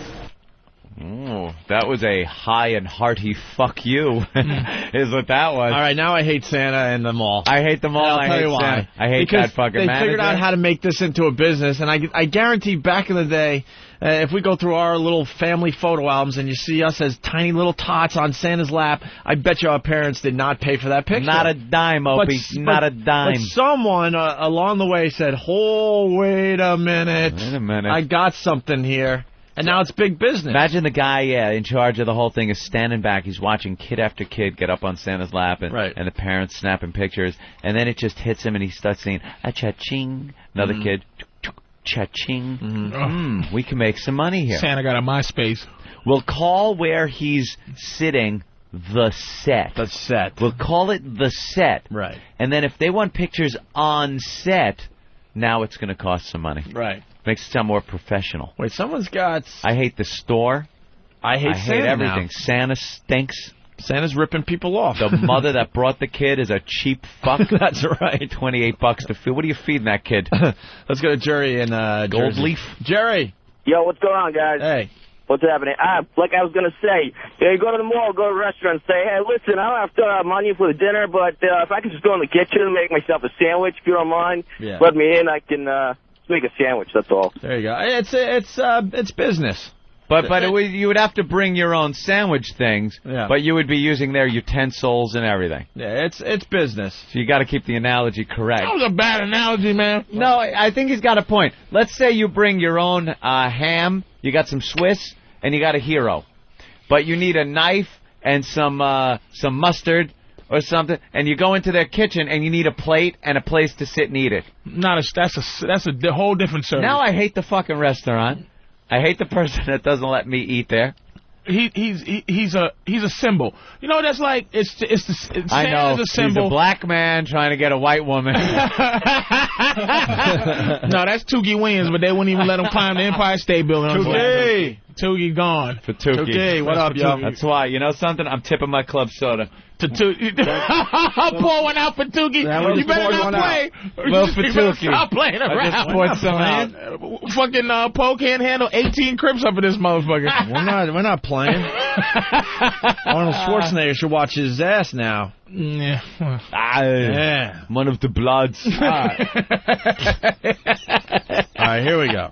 We have one more piece of audio from this story. Thank God. Let's see who we hate at the end of this clip. After her mom complained to the Rockaway Town Square management, they did the right thing. We had her picture taken. Compliments of the mall. Rockaway Town. Just hers. Now I hate them all even more now. Now, here's my order of hatred. I have an order of hatred. Mall, number one, hated. Yeah. Mom, hated. Hated. Little Olivia, hated. Santa, hated. Santa's helpers, hated. Nah, I think the mom is the most hated. Mom most hated? Oh, this do-gooder. The mall giving in made me hate them more. They had to. They should. No, they didn't. It was going to be bad for business. Fuck it. It was going to be bad for business. Guns. They would be exploited for being a business. They don't want people to know that. They want people to think they're doing a good thing here. Who saw the piece visually? Danny? Was the kid cute? Nah. Or was it some ugly-ass fucking kid? Because if it was an ugly kid, then it's even worse. Hold on. I guarantee the mom was just a mess. What did the mom look like? Well, the kid was cute. The kid was there cute? There you go. Was little Olivia cute? Yeah, she was a darling little girl, but the mother was just fat, like fucking mess. Beaner-looking kids. Yeah, actually, you're right. You're absolutely right. She was just huge, overgrown, just gigantic mess. But the kid was, a little cute girl. I'm sure her marriage is just wonderful. All right, well, here's the rest of that clip. After her mom complained to the Rockaway Town Square management, they did the right thing. We had her picture taken. Compliments of the mall. Rockaway Town Square Mall. Management paid for it. But she says it's a picture she'll be forced to look at with bittersweet memories of her daughter's first Christmas. It's going to remind me of, it comes down to the money. It doesn't come down to the holiday. It doesn't come down to the happiness. It comes down to the almighty dollar now. Then why'd you get the picture taken? Then why? It's going to be a bittersweet memory. A constant reminder. Mom, hate the most now. Yeah. Yes, Mom now is most hated. Mom. Then the store. Then little Olivia. Then Santa. Then Santa's helpers. The crying baby? Crying fucking baby. Okay. No, Mom and then Olivia. And then the store. Because that kid crying pissed me off. Wait, the kid's a baby? The kid's not even remember this shit? In the back? Oh, yeah, no. I thought that might be another kid. This was like the baby's first Christmas or whatever, and that's hence How the whole... old was the baby? I couldn't have been more than a year old, I suppose. Crying here. Just fiery crash on the way home. The kid was just baked? Justice. I guess, yeah. A just baked kid? Yeah. I hate the phony ass, pussy ass mall. The pussy ass. See, this is who y'all should be mad at the most. This is the thing that makes people get fired when they do dumb shit. Is there's a nervousness floating around this world, right? With them all just oh shit, pressure from this goofy bitch in the news. Just tell if they had stood up and said, look, this is how it is. I'm gonna make the bitch pay $29.95. And that's it. So you can be it because the publicity of the news down here is gonna make other people come down here and take the picture. Here we go. I got a secret. All right. Free pictures down at that mall with Santa. If you're a mom, go down there and just bitch about it. And just complain. And then she set a precedent. Now you go down there and say, well, that woman did it. Yep. I want my free picture too. Dumbass mom. Hate that. All right, we got some hate on the instant feedback. Bob from Kentucky. What bitch gets her picture for free and still fucking goes to the media? Good point. Yeah. Complaining. She's probably gearing up for a lawsuit. Nah, she went after. She complained that the media got her the free pictures. And someone is suggesting that this bitch is going to sue for having her Christmas ruined. Yeah, she got her free pictures after the media stepped in because they just told her to go fuck herself. Get out of here, bitch. And that's when the store was on my like list. When they told her to be they gave in. Right, when they give in with that bullshit. Yeah. We are going to give her a free... compliments of And she's getting a gift certificate, and we're going to give lunch to her and little Olivia. Anthony, by the way, you got to pour one out for Richard Pryor, too. A lot of people have some feedback. Oh, right. Shit, man. That's right. And McCarthy. There it goes, and yeah. And I love the little piece that Entertainment Tonight did last night. What'd they do? Oh, they were talking to Richard Pryor's wife. Oh, the wife. I saw the daughter. The wife was on Entertainment Tonight literally an hour or two after he passed. They didn't really care. Big fucking interview from the room he died in, basically. Or the room he spent the last couple of years of his life. It's not like he died falling off a mountain as he was climbing it. You know what I mean? It's not like he was driving a Grand Prix car and hit the wall. You know? The guy, how long have they been looking at Richard Pryor going, tick-tock? Yeah. This is coming. It was a tough one. Not a big surprise. What about McCarthy, though? What happened? Is he dead? Yeah, he died the same day Rich Pryor. He couldn't follow Rich. Wow. Wait, who? Senator McCarthy. Oh, okay. Yo, white guys, you should know. I don't know. I thought he was dead already. Only reason I know is because it interrupted Richard Pryor news for a second. Yeah. Well, let's go to these phones. Dante from Jersey. Dante. Not even supposed to be here today. Hey, listen, this whole Santa Mall thing is just a goddamn scam. I mean, they get you for like $28 for the picture, then they get you for like another $15 for the frame, and then of course you got to get the digital pictures on this little 3.5 floppy. By the time you're done, it's like $60-$70. It's just business, unfortunately. Fucking faggot, Dante. Christmas is just big business. It has nothing to do with religion anymore. And he's from Jersey. The lady's a twat, too. I mean, Jesus Christ, you can't afford, don't fucking bring your kid to the mall. That's why it amazes me that they want to call it the holiday tree and happy holidays. Yeah. Christmas means big business. That's all it means at this point. It has nothing to do with religion. It's all about shopping. And, Opie, we usually have this conversation. What are you doing about shopping? We're in the same boat here. We don't like going shopping, Christmas shopping. We're lucky that we have weird hours, so I've been hitting the stores after the show a little bit. Oh, you've actually been doing shopping? Yeah, I got to shop this year. Got to do a little shopping. For who? Everyone? For the girl and... well, that goes without saying. For my mom and... all right. Maybe some nephews and nieces. That's about it. What about brothers? What do you do? Fuck them. What do you do with the brothers? Just nothing? Nah. No? Merry Christmas. I have turned into gift certificate guy. Yeah. But not even gift certificate. Like, I hand out, like, those American Express cards. Yeah. That have money on them. Here you go. There you go. That's cool, though. Shuffle them out. I love the gift certificate as a gift. Because everyone then gets you go and buy what you want. I'm so sick of opening things. I'm like, this stinks. Now you get what you want. The pressure of making believe you wanted the gift that you just opened up. Right. And people go, oh, you're not thankful. Yeah, I'm not.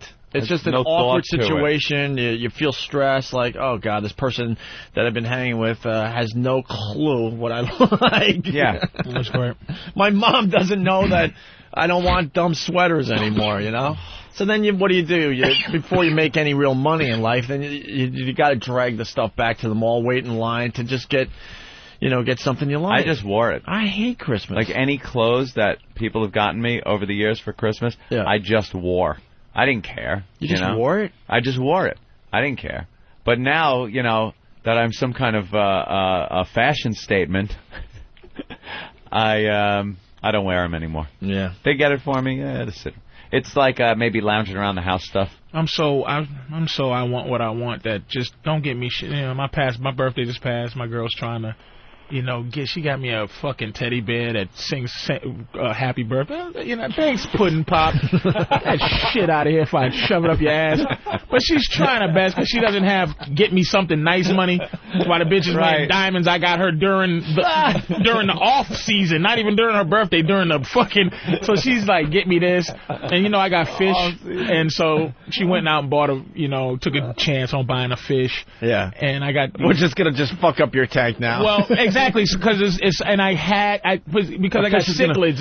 Cichlids are like they like to step down from like piranhas or whatever. You want dangerous fish, but they're also good looking fish or whatever. Yeah. So you cannot put the same kind in there. So I got one in there. She bought it. She's like, you got to open it now. It was the day before my birthday. I go, what? What is it? I pull it. It's a bag. It's a fish. And it's the most can't put the motherfucker in my tank fish. Please tell me you put it in. I did. Right in front of her eyes. Absolutely. I go, sweetie, booby, boo, boo.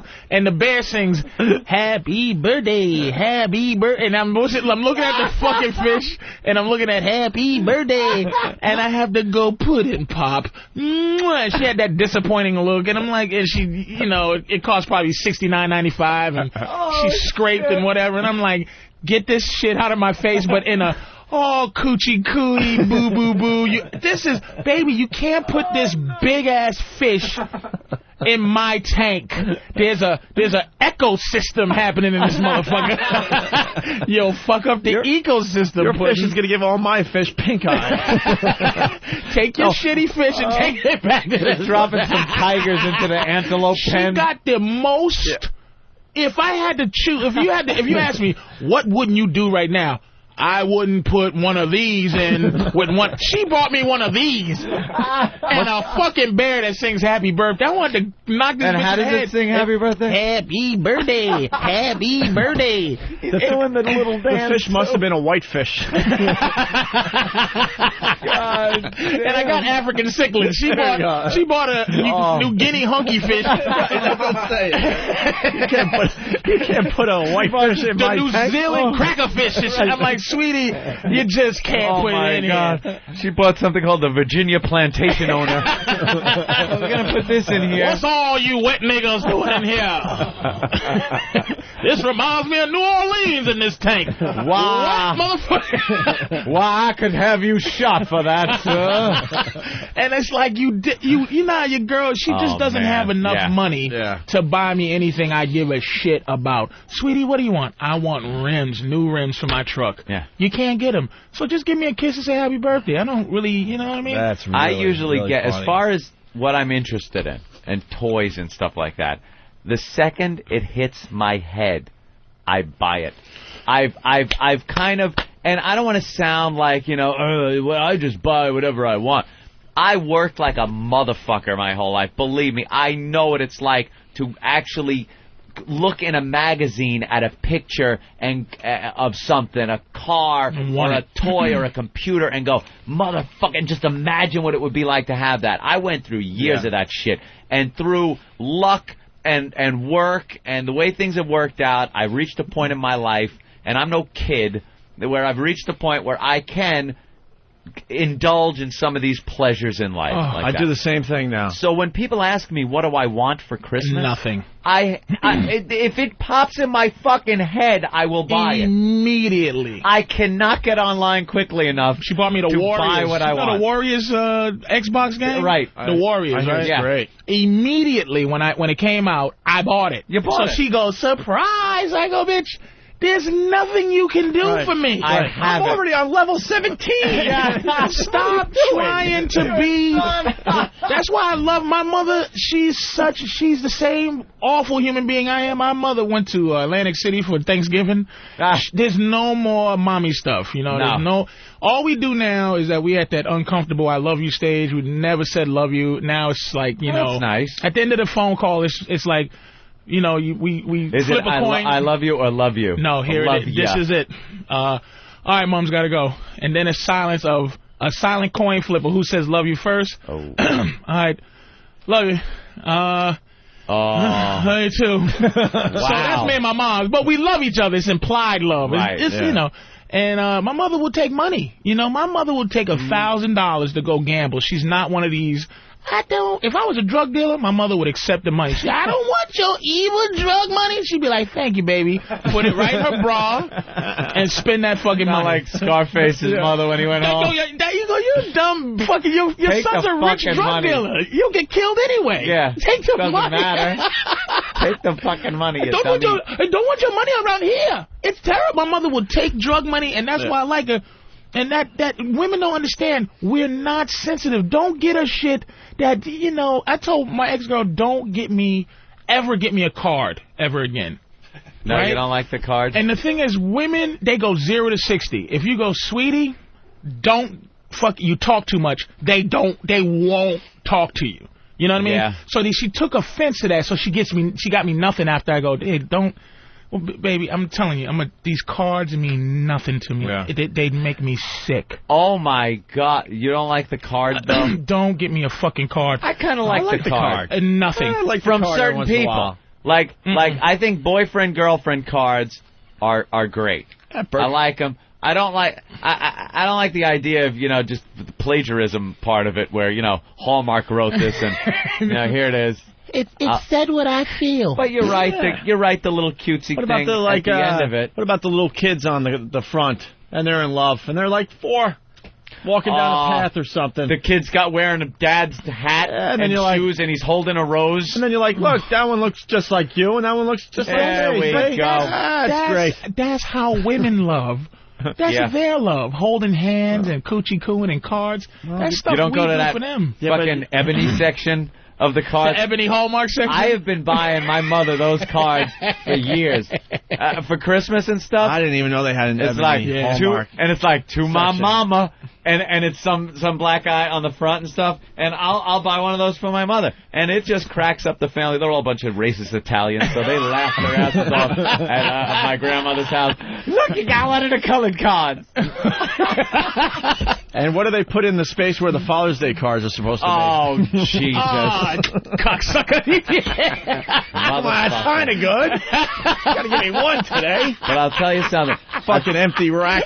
There's nothing there. Need a Father's Day card. Now, you know what? God damn, I gotta go get a white one. You know what I'm really loving? This is something terrible, man. This is something my girlfriend got, and it's a great thing, and I love it.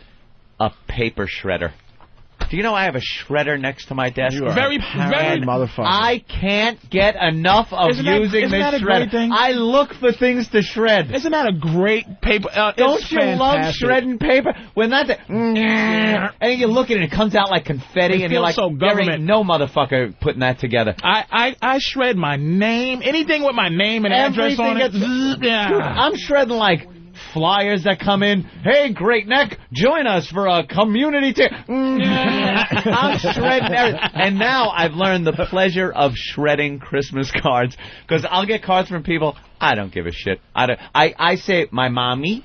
I'll put that up, by the TV or something. And my girlfriend, her cards I save. Anyone else? It's like, to a great nephew, Merry Happy Holiday. Here's one from, Bank of America, a valued customer. There it is. It is a great thing shredding, and you can't even tell what it is. And I don't know what it is, but it's fun to use. You must shred. You have to shred. Get yourself a shredder. You won't regret it. I'm too busy having garage sales. That's my latest thing. And don't you feel better when you... I absolutely love it. I'm just throwing shit on the sidewalk outside my apartment here in New York City and watching how long it takes before someone grabs my shit. Oh, you don't sell it. You just put it out there. Fuck no, man. I started with old clothes. It's fantastic. And like old CDs and stuff. And now I'm so obsessed with this new thing that I'm starting to throw things out there that I still want. But just to see. But just to see. We peek through the blinds and see how long it takes to I've thrown my old underwear out there, just the dumbest shit to see if people will take it. And so far, I have not found one thing that they won't take. It's genius. It's genius to do that. I threw a bed I out. had a blanket that the shit on this. Sing happy birthday. I had a blanket with all sorts of stains that I don't even want to describe. Just ridiculous, man. Looked like a goddamn painting. And I threw that out there all spread out nice. That thing lasted 30 seconds. Homeless, man. That's and it was a white type of comforter with a flower pattern on it. Take it, man. And the shit on this thing, I'm like, I don't even know what it is. You probably have your garbage. Like I have really nice garbage. Some when you get that lonely, I have to buy something kind of thing going on. I've thrown out nice comforters, man. Even if it got some stains on it or something, it's just a nice, people know nice, and they go, somebody threw this away? I'm going to wash this shit. It's nice. Yeah. I forgot to tell you, bitch brought me flowers, too. I forgot to tell you that. Flowers? Flowers, yeah. Yeah, we don't do flowers. Yeah, she brought me flowers, and I used to work at a flower stand when I was younger, so I know about flowers, and open roses, bad. Right. So when she brought them for me, they were all open. That means 8 seconds they're gonna die. But I still gotta go. Up, yeah. I can't go booby, dumb bitch. You brought me dead flowers. So it's like you got those flowers on the side of the road somewhere. It's like anytime any guys out there buying your girl flowers, buy it, squeeze the bulb, and if it's hard and close. Good roses. Then Don't buy last open a while. roses. They're going to open up nice. Oh, yeah. They'll last. Yeah, I'm just... Let's say hi to BCH. BCH, what does your name stand for? It's Bert Convy here from Whiteback. What's up? Hey, man. Oh, Bert Convy hair. Very good. What do you think is going to cost more, the fucking tattoos on Lizard Man or the fucking therapy to make Patrice normal again? We need an insurance man to evaluate that. I don't know. He's just like... listen to me. His relationship... It's beyond me. Like, we spoke about it at the Halloween party for a while. But he's But you're standing there, and I'm like, I don't understand how you're in this relationship. Like, I don't understand the whole relationship. He's moving back to reality, though, because that time you came in with the glass dildos, remember what I said to you? I'm like, are you going crazy in front of our eyes? And you're not that same person. You're now getting back into kind of living in reality. No, I didn't carry the fucking suitcase around like Get Smart. It's just I brought it here, but it's still at the house. But what I saw tackling women and shoving something up their ass. What I saw in that suitcase was deeply disturbing, though. It's still there, but it's more, I can see having a glass dildo around the house. Sure, you had dozens of them, and I still have dozens. I have if somebody came, if the cops came in during a fuck session that I was having. Somebody will get arrested. Even if my girl is going, no, I want this. It's like, we don't no, care. Ma'am, no, he has to be raping you. You obviously don't understand what's going on here. It's release. I'm getting older. I take medicine, and it's things like, I only got enough energy to let one out. You know what I mean? Yeah. I can't pump all day. She's older, meaning she's in her 30s, and her sex drive she's enormously horny all the time, and I can't satisfy her just fucking all the time. It's not going to happen. You know what I'm saying? So you need the goddamn toys to do your thing. But we have a normal relationship because she's a hoe. She's a reformed hoe, and she's always had abusive boyfriends that said, bitch, don't be a hoe. I cultivate her wholeness. I let her be a hoe. She pulled the titties out at the thing. That made her feel so liberated. Yeah. So I don't beat her down, and she gets to be free and be a hoe. Now she's learning how to care, and she's not too sure how to do it. Buying me goofy shit. I buy her nice diamonds and nice.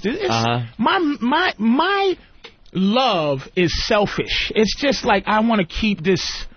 She's starting to put on a little weight. Sometimes, face breaks out, and I don't want to say, look, sweetie, I am not. Holy shit. I tell her, you are eye candy, and I am not, in love with you on the level of letting you get fat. You understand? Don't get fat. Don't get bad skin. It's important. I'm not what do you call it? I'm not that grounded. I'm not that mature. So you're pretty much telling her, if you get fat, why would I be with you fat when I'll be with a better fat bitch? Like you're not gonna make a good fat bitch. So yeah, it's like you're a sexy hoe. Why would you try to become a fat bitch when you've always been a sexy hoe? You're not comfortable being a fat bitch. I gotta go with a fat bitch. If I'm gonna be with a fat bitch, right? I'll go there because there's better fat bitches who will live to be fat bitches. Let me tell you something. Understand how to be one. Brilliant. Wow. I say brilliant. I'm not even kidding. Brilliant. There's women out there that know how to be the fat bitch, and you're saying this one is the hoe and not the fat bitch. But now you say you notice her put on weight. Do you say something to her? I don't jump. She knows she knows I like a big woman. She's trying to stay. She's a sexy hoe. She's not anything other than that. If she starts to grow, it's not good. She has to look good. But she know what it is. She's a hoe who's experiencing love now. She's in love. So love makes her feel a little like she can let her guard down. She thinks she can eat. Yeah. She thinks she doesn't. She thinks she can eat. She thinks she doesn't. I love her for who she is. It's like I do, but bitch, you know who you are is a fine bitch. Too. Not a fat bitch. Yeah, I'll go get a better fat bitch. There's fat bitches out there that just carry fat bitch well.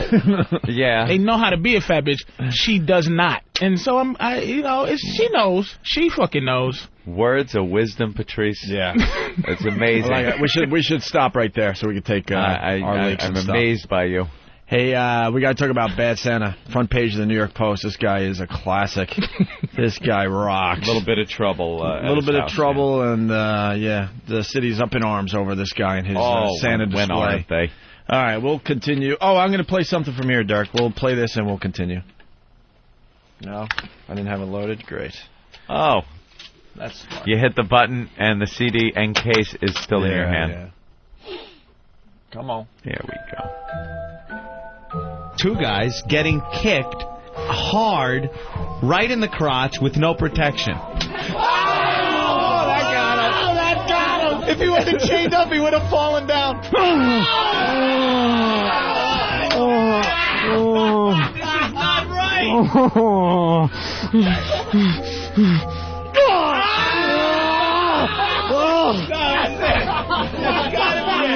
That's gotta be it. Dude, that's gotta be it. God. All right, let's see if we can't get a good kick in from Grandma. Grandma is lining up.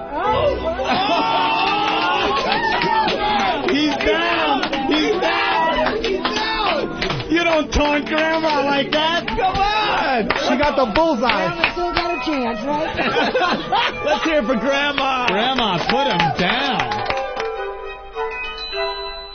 Opie really doesn't care about our lives. And I hate you all. Oh. And I hate you all. Oh. And I hate you all. Oh. And I hate you all. Oh. Ah, you gotta help me. Look, Jerky, I don't need to talk to you. All right, kids, hold on your hats. 1, 2, 3. Show blows monkey ass. Show blows.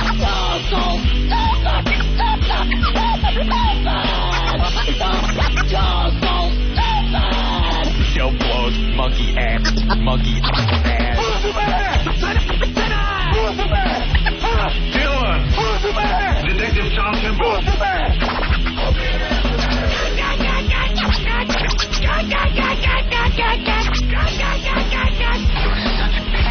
It's our show, you tool.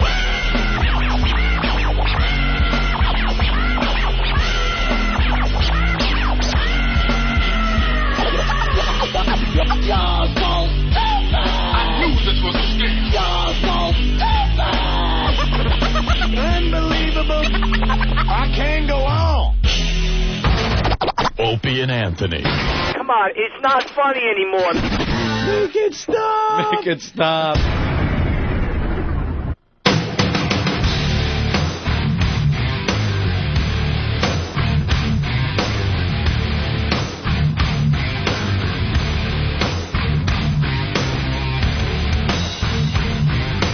All right, this is the Opie and Anthony program. We have Disturbed on the way. They're stopping by to say hi. They're playing the Nokia Theater tonight in New York City. Patrice O'Neal in studio. He's got some club dates and comedy shows that he's going to be promoting. You don't have the info in front of you, though, right? Well, I think the 25th of January might be at that Helium. Oh, yeah, in Philly. You got a date now. All right, good. Yeah, I'm hoping I can get out in like 2 days of it. And Right, just go on to Friday and Saturday. Maybe I can say I'm working here and I can just plug them. You're not like one of those comics that are just running all over the country. No, every day and I'm at week. Riddles. I hate... Dude, I'm trying to retire from this running around shit. Yeah. I don't like it. Riddles and tickle sides and Hardy Hars in Tennessee or whatever the fuck. Yeah. I don't like it, man. I do not like it, man. because his stuff is just great. But it's not for everywhere, man. It's New York. It's like it's just like this radio show. Like, all right, well, Disturbed's coming in, and then the pests want to know if it's true, but yeah, it's true. Howie's going to be feeding you lunch on Friday at the Hard Rock Cafe in Times Square. That was our little secret. Still hasn't been announced. They're scrambling now, actually. All hell has broken loose. So you think they heard? All hell has broken loose. We got our spies. Trust me on this one. Trust me. And the pests are already on it. They got a press release they're going to be sending out to the media. White collar espionage. Oh, it's great. Fucking Opie is a espionage. This is like Dude. Russia versus the United States. This is the Cold War. Cold War's back. Look, we came up with this concept, or actually our fans have. Instead of being called the Army and stuff, a lot of shows have that cute Army stuff. Join the Army, join this. We have what's called PES. It's the perfect definition of what these guys do. You know what the normal radio station's version of their Army is? They have people sign up for our Army. Or our militia. Yeah, and it's our naked militia. It amounts to a mailing list that the station can send out things for events. Show up at our Budweiser night we're having at blah, blah, blah. Blah, blah. That's what their Army is. How many we never hardcore called PES? it PES? How many hardcore... Like invited to the big Warriors speech. Those Warriors, how many numbers hardcore are ones? unknown. Yeah, they're top and even secret. if we did know, it would be a What would you think? Oh, it's top secret? Yeah. You have an idea, but you can't... I would say 38. They are in every city. Who's the hardest motherfucking Sergeant Barnes out there is PES? Well, there's a few, and they're battling it out, and they might take out each other to become more powerful. To be one on. No, I'm not even kidding. Going on. Oh, they got shit going on. I know blah blah is leading the Army, but let me tell you about blah blah. Oh, there's some coups going on. Some coup d'etats up in this bitch. There's some John Gotti's up. Oh, yeah, there's all Someone's going to be laying in front of Sparks Steakhouse with a cigar hanging out his Big Paul mouth. Castellano. I can't explain. Eyes shot out. I can't explain how deep this PES thing goes. It's gotten out of hand, and they did it on their own for the most part. We gave them a little push, like hint, hint, this would be kind of cool. But now they're organizing, they're meeting when we're sleeping, and they're doing this and that. They got secret websites. Some of them work for the enemies. Oh, and then feed us information. Yeah. So the meetings are like, everybody sit down and the Royal Order of Pest Buffaloes. And then one guy goes, this fucking guy. We have a PES. We have a PES that works at the Hard Rock Cafe. He's already written in, what can I do? It's nuts how crazy it's gotten. What can I fucking do? But Howie's got this food. God damn, what can you do? This big announcement. He's basically going to do an Andy Kaufman, even though Howie doesn't rip off anybody. And he's going to bring a bunch of his listeners, a lot of his listeners. It looks like in a double-decker bus to the Hard Rock Cafe for free lunch on Friday. So we're inviting all the pests to join. To join us at the Hard Rock Cafe this Friday for free lunch on Howie. Make sure you wear your XM and Opie and Anthony T-shirts under your coats and stuff. Is it winners of a contest? No. This just seems to be... It's just people. Fans. It's going to be the big thing that he does. Because I don't think he's going to be allowed to do his cute little march. We'll get more info. We're going to have more secrets tomorrow. Yeah. More secrets tomorrow on the Opie and Anthony program. But that's one that, at this point, I don't even know if he's going to announce it because we really fucked it up. We have fucked this one up. But, if he announces it, then it's happening. It's Friday at the Hard Rock Cafe. Free lunch. Free lunch for all our pests. Bring the homeless, too. Bring the homeless. Have to eat. And bring your XM logos and your Opie and Anthony T-shirts. Oh, my God. And have fun with it. That's right. Oh, my God. That's right. Let's go to Canada. Danny? Yeah? What's up, Danny? Not too much, man. Just chilling, driving down the road. Come say, like, my buddy turned me on to this channel here, and I haven't changed it since, man. I listen to your reruns and everything. I listen to Ron and Fez and everything. Listen to you guys. You guys are fucking awesome. And I was just talking about Patrice's thing there. Patrice is talking about he's got so many sex toys and everything at home.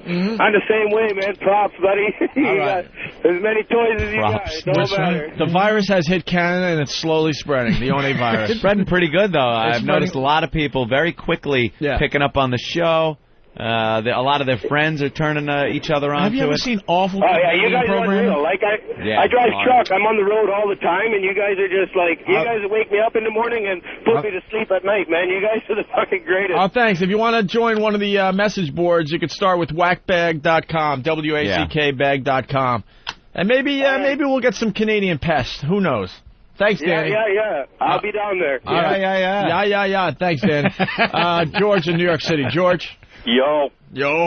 First rule of Pest Club is you do not speak about the Pest Club. See, they scare us too, Patrice. Yeah. Oh, don't fuck around with them. It's no a whole problem. Know what it is, really? It's a whole Fight Club thing that's happening with this show and the Pest. Exactly. They got little cells in every state now. Cells? Little cells, yes, in every city. And they're not going to say who the Bin Laden is. Nah. No Zakari about it. Yeah. No Zakari. This is a lot like Fight Club. It's a lot like Fight Club, what's going on, I'm telling you. Wow. I don't even know how deep it goes. I try to get on a couple of these secret websites. Have you met any of them?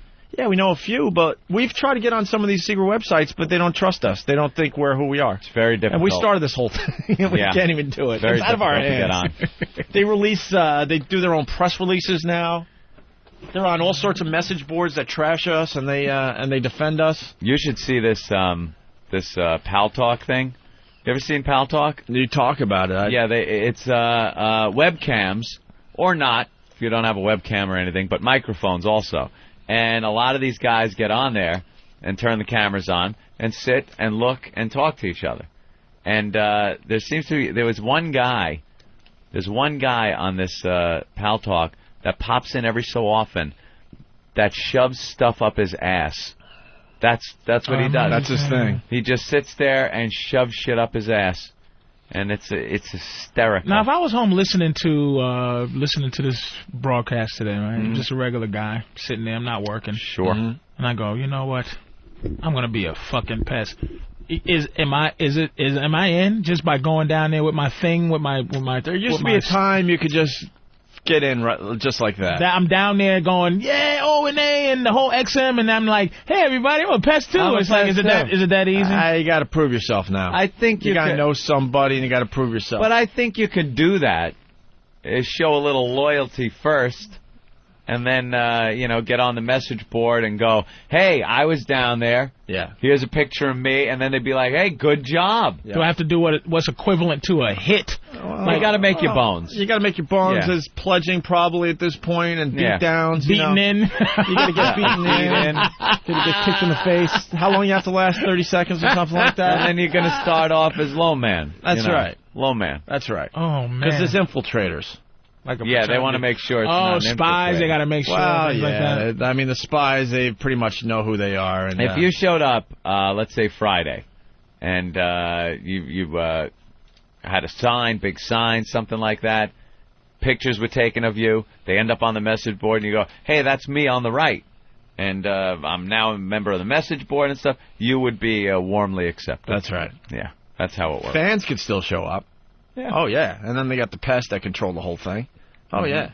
We're doing an appearance tomorrow, by the way, not to confuse everything. We're going to be at J&R Music downtown, near City Hall, near Ground Zero. It's called Park Row, downtown. I don't know where that is. Yeah, it's kind of weird to get to that J&R because it's the opposite direction on the one way that heads towards Battery Park. So you kind of got to take a left to get in that. It's like a little enclave thing going on, but it's right there in the city. It says downtown Park Row, J&R Music World. Anthony and I will be there tomorrow at 12:30. Hopefully with a lot of giveaways. Xbox 360s, maybe? Yeah, sure. Why not? That they give you? Why not? That they give you and you can't use? Why not? Let's go to a guy who's had XM for 2 years. Mark in Michigan. Mark? Gentlemen, you are geniuses, man. I'll tell you what, I used to surf the radio, around, and I'd hit you guys every once in a while, but for whatever reason over the last week and a half, you guys have hooked me, and every day I turn you guys on. I work for a mobile medical firm, and I'm in nursing home parking lots a lot, and I can't tell you how many times you guys almost get me fired. I have to sprint to the van to shut the door because, you guys are over the top of it, talking, swearing and stuff like that. And you got these old people that are like, and I know you guys are about to drop the F-bomb, and I'm like, oh, shit, I gotta get the door shut, man. And people are looking at me funny because you guys are talking about the weirdest shit, tissue time and all this. I just wanted to say you guys are awesome, man. Thank you. We haven't done a tissue time in a while. And after all that gay shit yesterday with Gangsta Fag. I was listening to that on the replay, just laughing my ass off. Thanks, Mark. God damn, was that some funny shit. Yeah, it definitely was. Gangsta Fag. He still hasn't contacted anybody, right? No, we got to get in touch with Gangsta Fag. Get him on the phone. We got Brokeback Mountain audio. Oh, Jesus Christ. Who's one of the stars? Jake Gyllenhaal or whatever. However, and they're talking Oscar. They're talking Oscar for Heath Ledger. Thank God. That's the only way to get you out of Brokeback Mountain. Oof. Yeah, it earned 7 Globe nominations. Golden Globe. Yeah, you can't. If you're gonna be one, I was a fag for no reason and in the cut. Yeah, just a no reason fag. I'm a fan of this new show, Showtime on Comedy Central with David Spade, because he's just messing with the celebrities like he does. But he's upped his game big time since he was doing this on SNL. Right. And he sent one of his guys out to interview Jake. What's his last name again? Gillingham. All right. About the movie. About the movie. Gyllenhaal. What's his name there, Ethan? I believe it's Gyllenhaal. Gyllenhaal? Gyllenhaal. All right, Gyllenhaal. And David Spade sent one of his reporters out there to interview him. And the first question the reporter goes is, so tell me about this gay cowboy movie. Right to his face. That's what it is. Why would he go, all right, I'll tell you about it. It's like it is what it is. I wish I knew how to quit you. He goes, so tell me about this gay cowboy movie, When obviously this guy took this role because he thinks it's going to help his acting career, and he's taking it very seriously. It's not the gay thing, it's the story and the meaning behind it. Brokeback Mountain. Right. And he's just writing it off as, hey, the gay cowboy movie. Yeah, what do you got on it? So listen what he says. He showed restraint here because I was thinking maybe he should have gotten his face and punched him or something, but this is what he said. Better. The gay cowboy movie is not the appropriate title or explanation for it. My character, I play this guy Jack Twist, who's a rodeo cowboy, or trying a bad rodeo cowboy, and he's a ranch hand, and he meets up with another ranch hand in the summer, and they fall in love. It's just gay cowboy movie. Gay cowboy he just movie. Like if it wasn't a name for it, and he just that explanation, you go, hey, what are you doing in the future? Like they interview him after the day after tomorrow, or Bubble Boy. Right. So what are you doing next? I'm doing a movie about two guys that go up into the mountains, and they were ranchers, and they fall in love. Yeah. Oh, a gay cowboy movie. Gay cowboys, right? Yeah. Right. You're one guy's rodeo, one guy's a rancher. They're cowboy and gay. Gay cowboy movie. All right, listen. I smell bit. Are we going to send Derek and Travis? Why Derek? Derek wants to do this. Derek doesn't do this shit. It's going to be Danny and Nathaniel and maybe Travis, right? Wow. Those two, you really want to do it, Derek? No, Derek doesn't want to do this shit. He's saying no. I know Derek. Derek likes to be more behind the scenes. Derek's a pilot. Derek likes, he's got skills, but he doesn't need to be on the radio. Nathaniel should do it. Definitely. We got to send these guys to the theaters that are showing these movies. Yeah. And get some interviews as they're coming out of the theater. Only couples. A guy coming out with his girl. I thought a guy coming out with a guy. Well, a guy coming out and there's no fun. It's just this, yay! No, that could be funny on the radio, though. Nathaniel, come in. Fantastic. Nathaniel's perfect for this. We got to get the... I loved it. 2 thumbs up my ass. Ooh, Andrew Dice Gay. Andrew Dice Gay, thinking about doing some radio with us today. We'll see what happens. Nathaniel, so you got to go and do this. All right. Could you do it today? No. All right. Well, I want to get this done by the end of the week, though. Okay. How about by Friday? By Friday? All right. I'll go with you. Will you? Yeah, I'll buy some popcorn. But what I do is I cut a hole in the bottom, right? And I stick my manhood through it. And as you're asking for could I have some pop? Yeah, dig right in. And as you're digging in, I'm buttering the popcorn. Oh! I've seen it 3 times. It's fantastic. You like the movie Dice? Yeah. 2 fists up. I'll bend over. Oh! Andrew Dice Gay. Got a question for you, Andrew Dice Gay. I'm over here now. You could ask. How much money would it take for you to do a movie like this? I'd do it for free. Yeah, why? Just, to build up my resume. Yeah. My movie resume. Yeah. Wouldn't that look good? With a Ford Fairlane. Right? I did that one. And then I did the other one. Ford Fairlane. Casual Sex? Casual Sex. Yeah. I was in that one. And then the Fad Cowboy movie. As I like to call it. Sure. And then it ends. See, I'd have a different ending. Oh, yeah? Yeah, I'd go to Seattle, Washington, and get fucked by a horse and die. They do that up there. You ever hear me fuck a chicken? Da, da, da, da, da, da, da. Oh! Andrew Dice Gay, everyone. Dice gay. How in all the years that we've fucking been on the air and known Dice and fucked with Dice and did it at Dice impressions, did Andrew Dice Gay never come up? Because we have the greatest listeners. They help us out with the show. Christ. Someone came up with that yesterday. All it took was one of you assholes out there to say it. So here's the deal. We got to get interviews of people leaving the theater after Brokeback Mountain and also Kong. Because we're hearing, like, guys are walking out of the previews crying and stuff. Okay. Yeah. Oh, if you could get Weeping Gentlemen, that would be fantastic. That would be terrific. And the love between the... All right, we got some more Brokeback Mountain audio. That name is genius. Brokeback. Doesn't it sound like some kind of gay sex? It's violent sex. Violent, like I was fucking him in the ass and his back just snapped and we were on the mountain and I don't know what the fuck to do. Brokeback Mountain. It would just be the mountain. The mountain or something. Call it the mountain. Where they go. Isn't it where they go to have their little liaisons and stuff? Yeah, I guess every year or something. I guess they couldn't call it Suck Dick Mountain. It's like the closest they could. Come this summer from Universal Pictures. Suck Dick Mountain. Nah. Or yeah, just call it Mountain. Like they're... What did he do to you, Mountain? It broke my back. Brokeback Mountain. I'm going to give you a Brokeback Mountain today.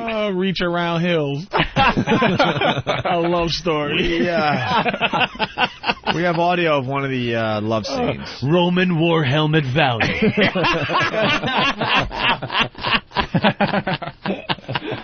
Oh, my God. We have audio of one of the love scenes. Well, great. This is just a romantic scene. Roman War Helmet Valley. We have audio of one of the love scenes from Rim Job Ravine. Coming to a theater near you. God damn it. Give me a pen and a piece of paper. Oh, man. Who else is in? Anal Swamp. Glory Hole Gulch. The whole too. All right, we have audio of one of the love scenes from Brokeback Mountain. All right, let's hear. Here it is. This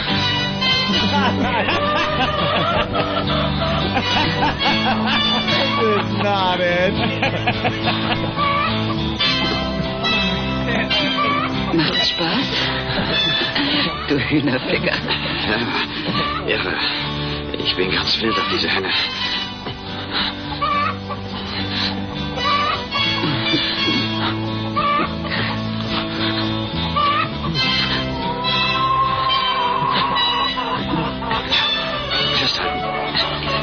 Ja. Ja. Ah, nun wird's gut. Ja, gleich. Ja.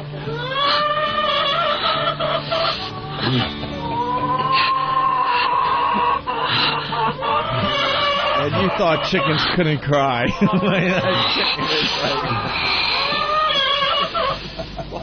Big Nazi bastard. That's so bothersome. That is a chicken crying. I don't care what you tell me. Let's go to Lynn in New Jersey. Lynn? Hey, what's up? Hey. Well, you guys were talking about it being a fad cowboy movie. Shouldn't it then star Imus with his fad cowboy hat? That would be funny. I can't quit you, McCord. Gonna fuck you in the ass now. Yeah. All right, we have a clip of one of the love scenes from Brokeback Mountain. Now I know why they called it Brokeback Mountain after you hear this clip. All right. It's obvious someone was being broken. Oh. Maybe broken in. Let's go to that clip now.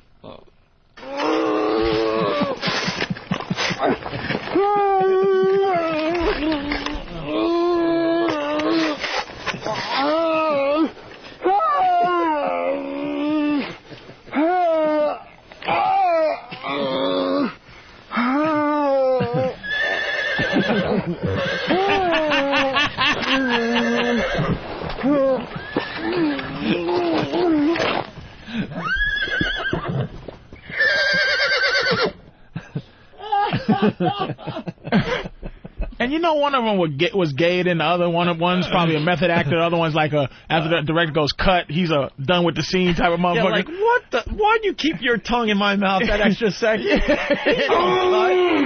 Oh, motherfucker! Fellas, I want you to take it to the limit. What the fuck you? And cut. Get your fucking hands off me, man. All right, guys, it's going to be a difficult scene. We're striking the set of anybody that doesn't have to be here. It's just going to be the cameraman, the director, and the sound guy. That's it. Everyone else is leaving to make you feel more comfortable with this. Okay. And one guy just a little too much. One guy cut. And the guy's like, they pull their faces away, and one guy's face follows the other guy's.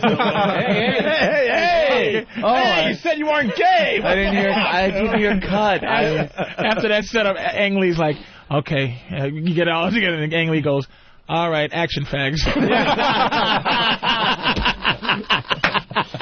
Serious, to respect you two as actors. All right. Just before they say, all right, faggots. Fag sons of bitches. They set the scene, and just before they yell action, you hear one of those on set. Well, we got more names for the Gay Cowboy movie coming in. Tony in Jersey. Tony. Yeah, balloon, not hill. Let's go to David in Atlanta. David. Yeah. Hey, I got a name for that movie. All right. Call it Mount Men. Mount Men. Very good. All right, we got Bareback Mount Men. How about Grunt Valley? Well, we got audio of the love scene from Brokeback Mountain. Brokeback Mountain. All right, here we go. Listen. All right.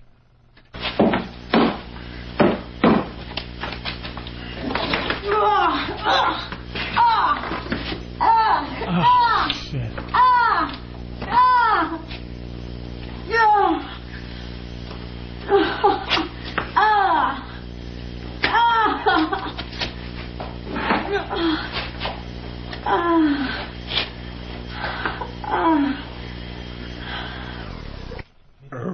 What the hell was that? That might have been something. Let me see that. Makes the chicken video look like a joke. Yeah, have you? Is that? Do you have the video? Is that what that is? Do you have the video of that? Nice. No. That would be illegal. Was it? I've seen that before. You didn't see it from us.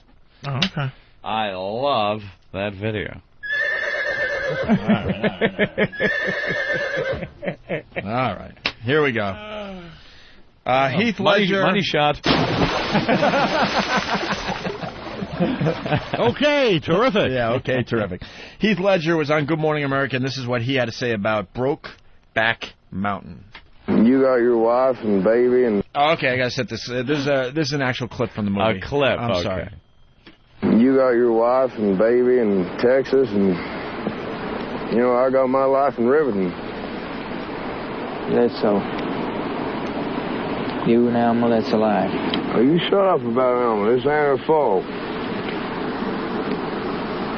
The bottom line is, we're around each other, and this thing grabs hold of us again in the wrong place, in the wrong time, and we're dead.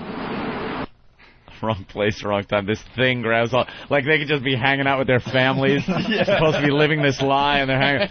Uh-oh, this thing's grabbing hold of me. Just lays them on the picnic table out back. And, what are you doing? Oh, something just grabbed hold of me, and I needs to fuck this man in the ass. Like gay wolfmen.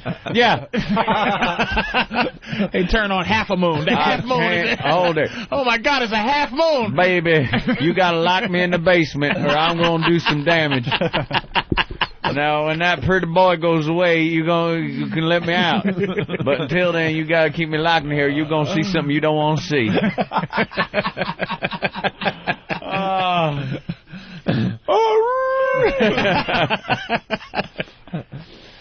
Cowboy fag movie. That's what it is. That's the wonderful. Gay Cowboy Let's movie. go to Jay in Chicago. Jay.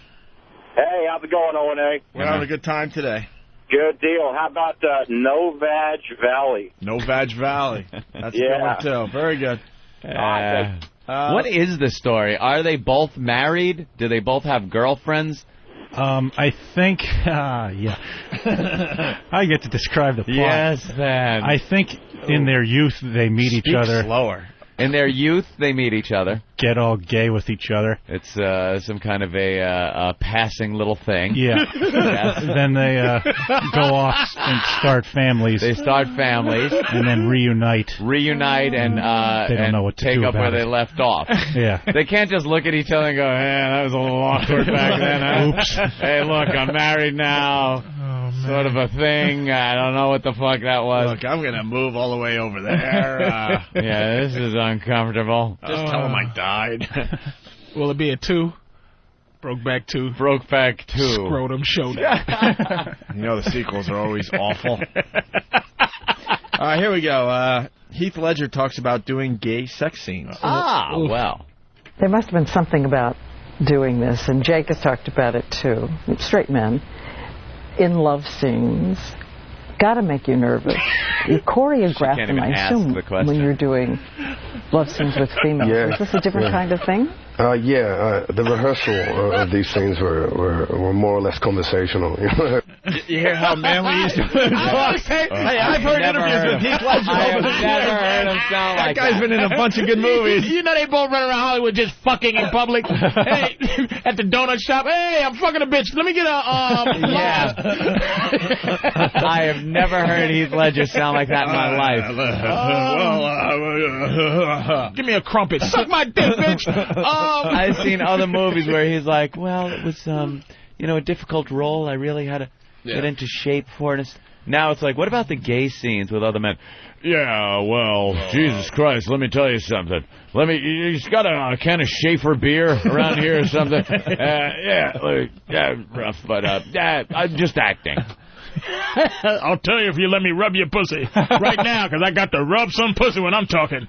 This is great. And listen how uncomfortable he sounds. This is, we just need to, guys, we understand you're straight, and, you're just acting. This is an acting thing. We understand your sexuality. All right, we need the faggots on the set. Faggots, make your way on the set for the fag butt fuck scene.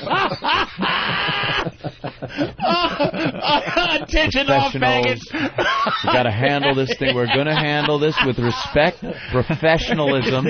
You are actors. You've done movies, and we understand this is a difficult scene that we're going to need. Cocksucker scene. Can we set up for the cocksucker scene and have the faggots on set for the big cocksucker scene? Oh, what an uncomfortable movie that must have been to make, man. Oh, shit. All you have to do is just say that he did it. That I'm doing it to get an Oscar. If you're one of these actors, are you making sure you're duct taping your junk down? Oh. Just in case it's a goof and some blood starts flowing, you're like, what the fuck? All right, chaps, come down, cock in the ass, take 2. Chaps, cock up the ass. The fuck is naming these scenes? Take 2. They wanted to say after the first take is, you want to hear check the gates. Yeah, check the gates. All right, check the gates. Imagine you get through the whole scene and the director goes, we're going to have to do it again because the lighting was a little... that scene we did yesterday where you were fucking him in the ass for hours. We looked at the dailies, and I gotta tell you, it was a great take, but but you know something, we were getting a lens flare that really wasn't good. The boom mic kind of got in shot. And then boom mic people, when they hear a noise, they don't say shit until the end. They're not allowed to cut. So if there's a plane or a train going by afterwards, they'll go, it didn't know. It didn't. And they'll just stand just like do it again. I wonder if there's going to be a director's cut when it comes out on DVD, the Ang Lee cut. The director's cut. All the scenes that you never wanted to see. Let's go to Missouri. David. Yeah, man, there is no way in hell those two guys can be frickin' straight and have done that. They've got to be a bunch of queers, man. I'm telling you. I'm having a hard time with this bunch of queers. You try to have an open mind and try to figure out why they would. I don't get this one. There ain't no way, man. Here are guys that are working together in the entertainment field. They're making a movie. They're doing something like that. Why is it that? But dude, that is acceptable to? How do you ask a guy? It's like, Than. All right, Than. Here's what we need for the show. Here's what we need. We need you and Hawk to just make out. All right, and go. Like, how is that? Oh, stop! Don't really do it, guys. A little visual. Yeah, well, theater of the mind. Theater of the mind. But these how do you ask guys to? These two guys aren't hacks in Hollywood. You know, and if you read about Heath Ledger, what's that mean? Heath Ledger is... He's on the fence. But I mean, he probably needs this more than... He's still getting scripts, man. Heath Ledger wants to be the other guy. You know from Lord of the Rings. You know who the new Heath Ledger is? Who? It's the kid that was in what's the racing car movie? He did 2 of them. Come on, Paul Walker. No, what's the Luke Fast and Furious? Okay. That kid's the new Heath Ledger, the one that was in the movie with really the surf you watch movie. A lot of movies, bro. What's the movie with that sexy Alba, Jessica Alba? He was in one with that. He's the new Heath Ledger. Yeah, we don't need Heath Ledger anymore. What was Heath Ledger's big movie? The Night movie. He was in The Patriot too, right? Oh, right. He was in The Patriot with Mel Gibson. But that was kind of his break. Yeah. I kind of like that Kind of broke him into the business. He was the star of the Night movie, and they realized he wasn't a star. I kind of like that Night movie. Yeah, of course you did, but it's like I kind of like Waterworld. Waterworld was good. Wait, which one am I? I'm talking about the one that was kind of a comedy. Brokeback Castle. No, it wasn't a comedy. It was a like the one that it was kind of a goof, like rocker. Nah, it had like modern rock music in it. Yeah. Which one was that? That was. It was like A Knight's Tale. Oh, okay. Knight's Tale. That was like a rock Knight's Tale. Delicious. Nice. Oh. A little trap door on his ass. But Heath is in trouble, man. And Jake really wasn't doing shit either, to be honest with you. Like, no, Jake is rising. He's wait a minute. In the it can't business. be too. You know who the Jake is going to be a war. Heath Ledger was in the Lords of Dogtown. So what? What? That had a little. Who the fuck saw that? That wasn't even. That was Channel 10 on a plane. That ain't it. No. Jake was in A Day After Tomorrow recently. So. But do you know who Jake is going to have a war with? Remember the kid that was in Black Hawk Down? That's the Josh Hartnett. Josh Hartnett and Jake Gyllenhaal. They got a war. It's only could be one motherfucker who does that. That guy. Yeah. It can't be like so. Jake's gonna out-fag. You think what's these his two went off on their own and rehearsed some of these scenes together too? Yes. Oh to the no! kiss. What do you think? They're studying. Oh, fucking. Yeah, awkward. they did because they're trying to be into character, man. How can you go in and out of fag? You can't. That's who he's trying to be. The Orlando Bloom. Actor? He's trying to be Orlando Bloom. Has to be. Orlando Bloom would have been a better choice for this movie. Well, that's who he's trying to be. Is Orlando Bloom? Who? Jake? No. Heath. No, he can't. Orlando, he's not. He's trying. He wants to be that. All right, listen. Let's. But he hasn't reached that point of stardom. Let's get the rest of this clip over with, okay? We start from the beginning. Heath Ledger doing gay sex scenes. There must have been something about doing this, and Jake has talked about it too. Straight men in love scenes. She's diddling herself during this. Got to make you nervous. You choreograph them, I assume, when you're doing love scenes with females. Yeah. Is this a different kind of thing? The rehearsal of these scenes were more or less conversational. You know, but I think what made it easier was that there was, in fact, there were stories within the scenes. There were goals that we wanted to achieve. You know, Ang didn't just roll the camera and say, "Okay, boys, have fun with it now." You know. And look, you know, I think in the end of the day, what it really took is just. And I think it's a way for acting in general with me. It's just kind of harnessing this infinite power of belief. Yeah, there it is. I'm acting. He's very nervous. He was nervous answering that. Channeled the god of faggots. Yeah. The great Fumpor. So what he's saying is they would hang around like rehearsal and be like, you know, the fire sure is warm here at Brokeback Mountain in the camp. Yeah, it certainly. Yeah, I love you too. Lean in for a kiss and here's where we kiss. The kissing is continuing. Like they wouldn't actually do it. And he sounds like a grizzle. He sounds like John Wayne mixed with fucking Clint Eastwood. He's like Heath Ledger. All of a sudden, he's got to do these interviews like a sweetie Macho puss. Man. Yeah, he's like, the acting part of it. Now he's Nick Nolte voice and shit. Hey, convict. Here's your goddamn dinner, convict. I want Billy Bear. Hey, we're going to send the guys to do some interviews after the movie. Let's out. We'll see what people think about Brokeback Mountain. All right. Hey, what's going on with Disturbed? They got, we'll be in tomorrow morning at 9 a.m. Go figure, the band got their schedule confused. We'll decide if they're going to be here tomorrow morning at 9 a.m. We might be too busy. All right, Bad Santa on the front page of the New York Post. We got to get to this before we get out of here. Bloody St. Nick leaves kids sick. Yeah. That was Steve's fault. Oh, look at that. Brokeback Mountain Golden Globe nominations. They're showing clips. Oh, that's how it started. He was getting a... Yeah. Had a baby with, so great news coming out of that camp. They must be celebrating today for sure.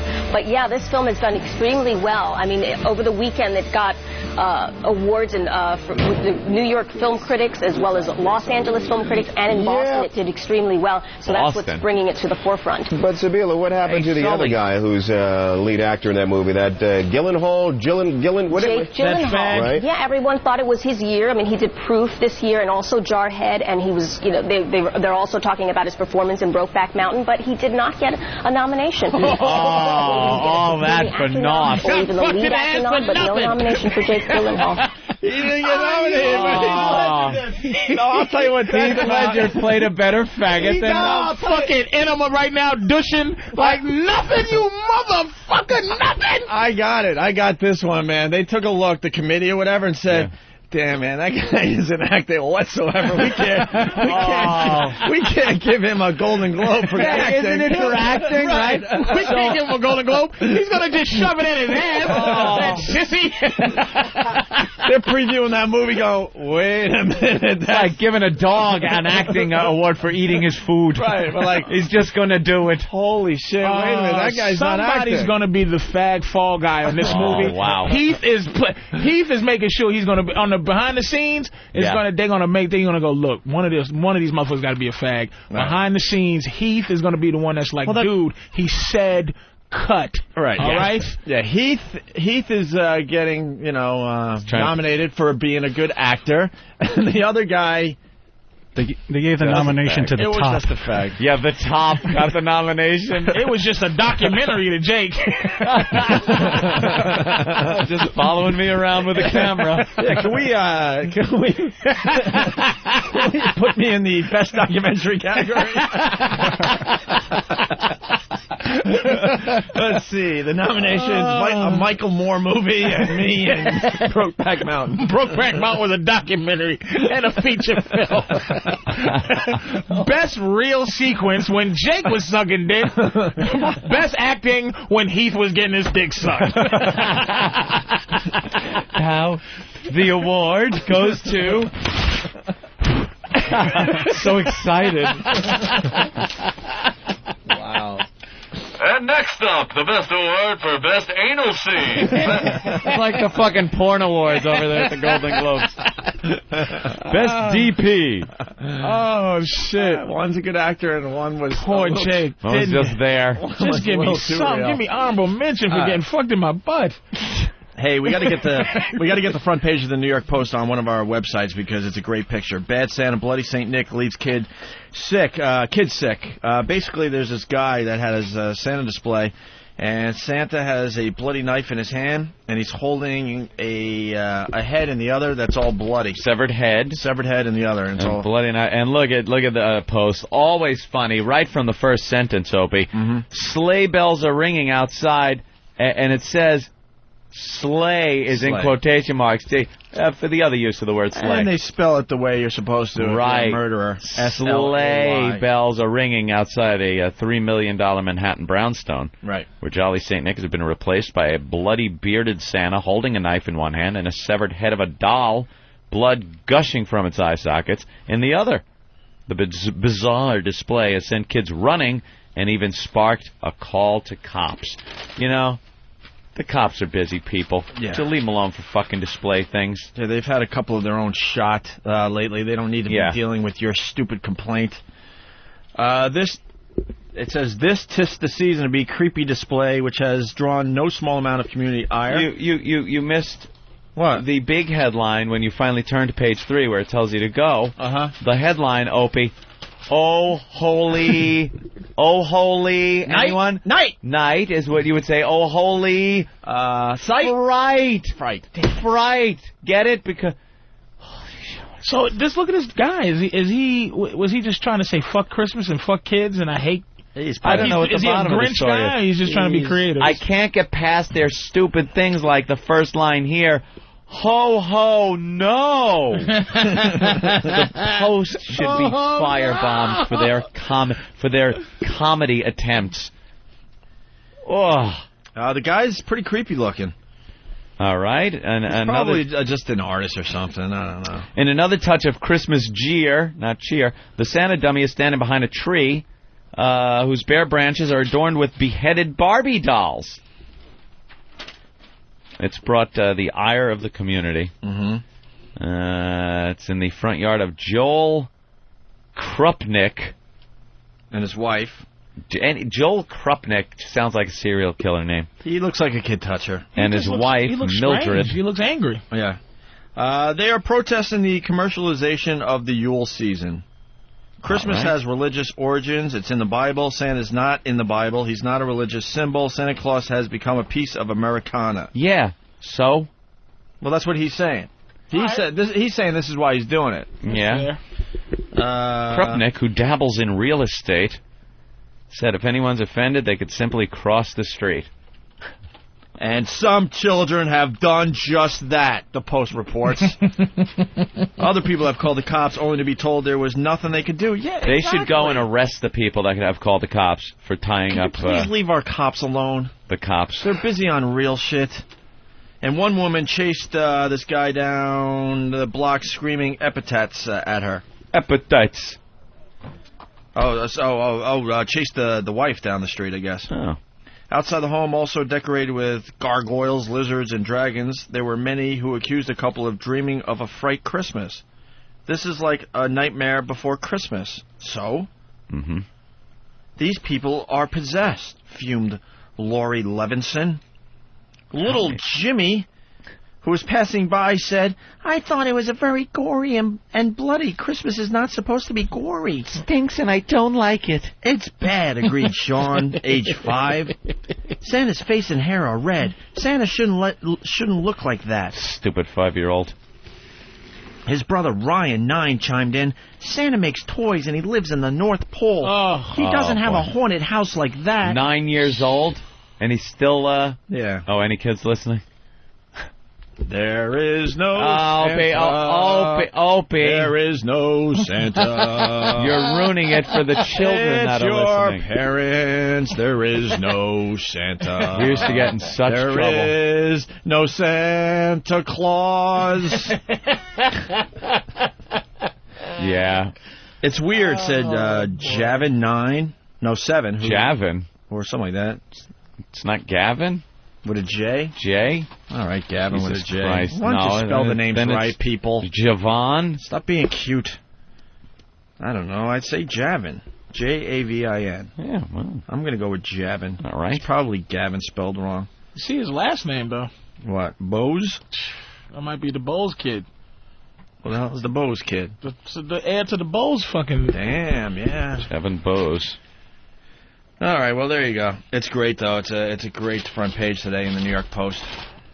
Anything to shake shit up. Of course, why not? Hey, I went for my pistol license yesterday. And? Finally. I need 4 friends. as references. You don't have in Nassau friends. County.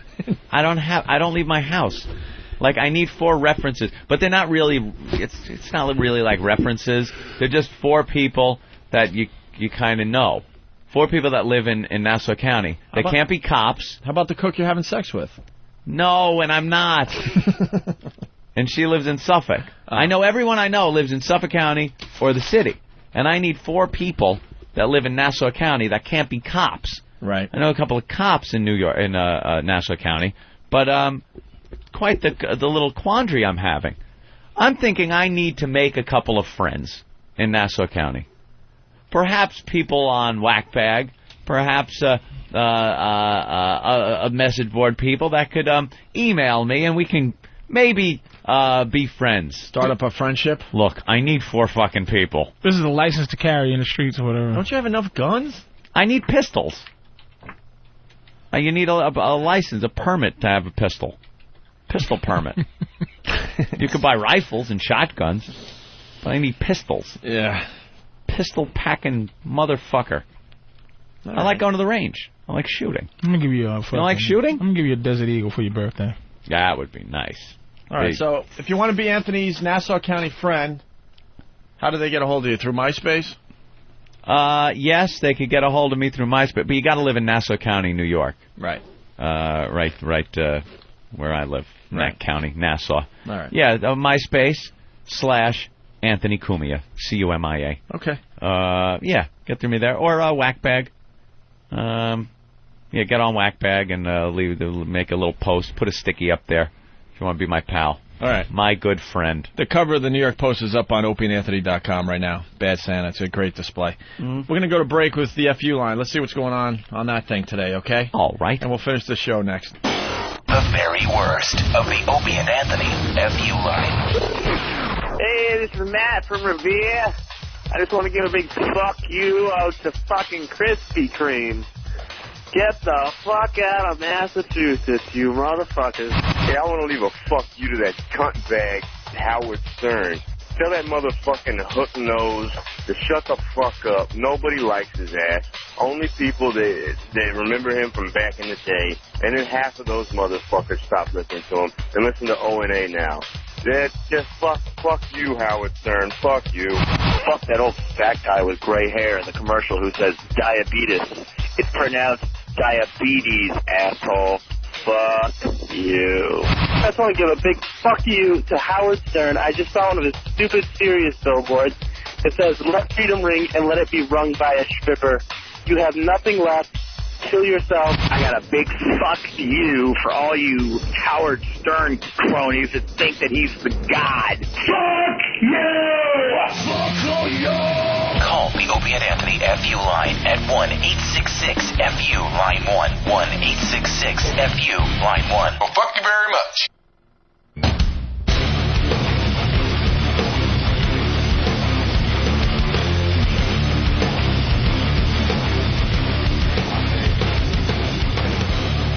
All right, we have Martini Steve in studio.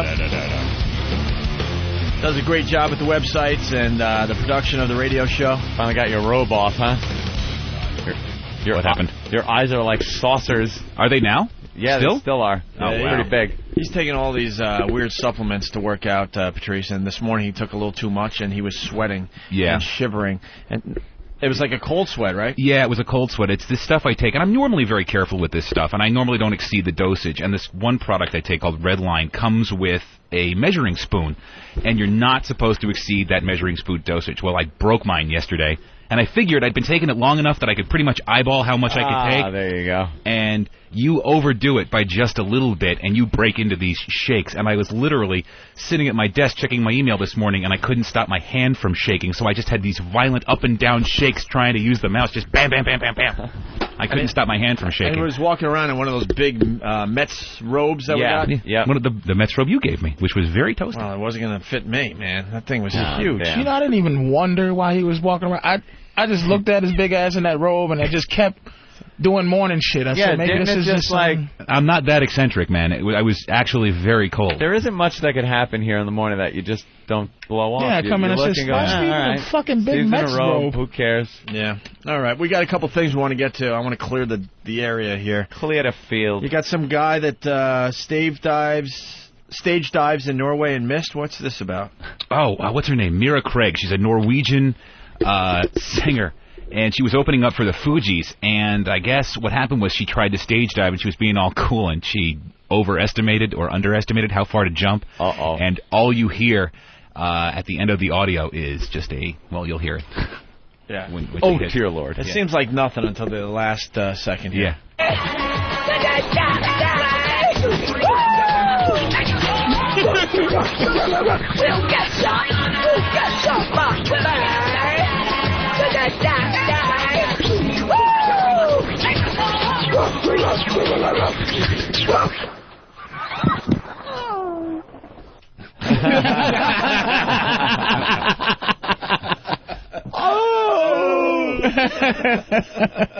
The video of that is great because she just disappears off the stage and you hear thud. That, by the way, wireless was mic on her. horrible.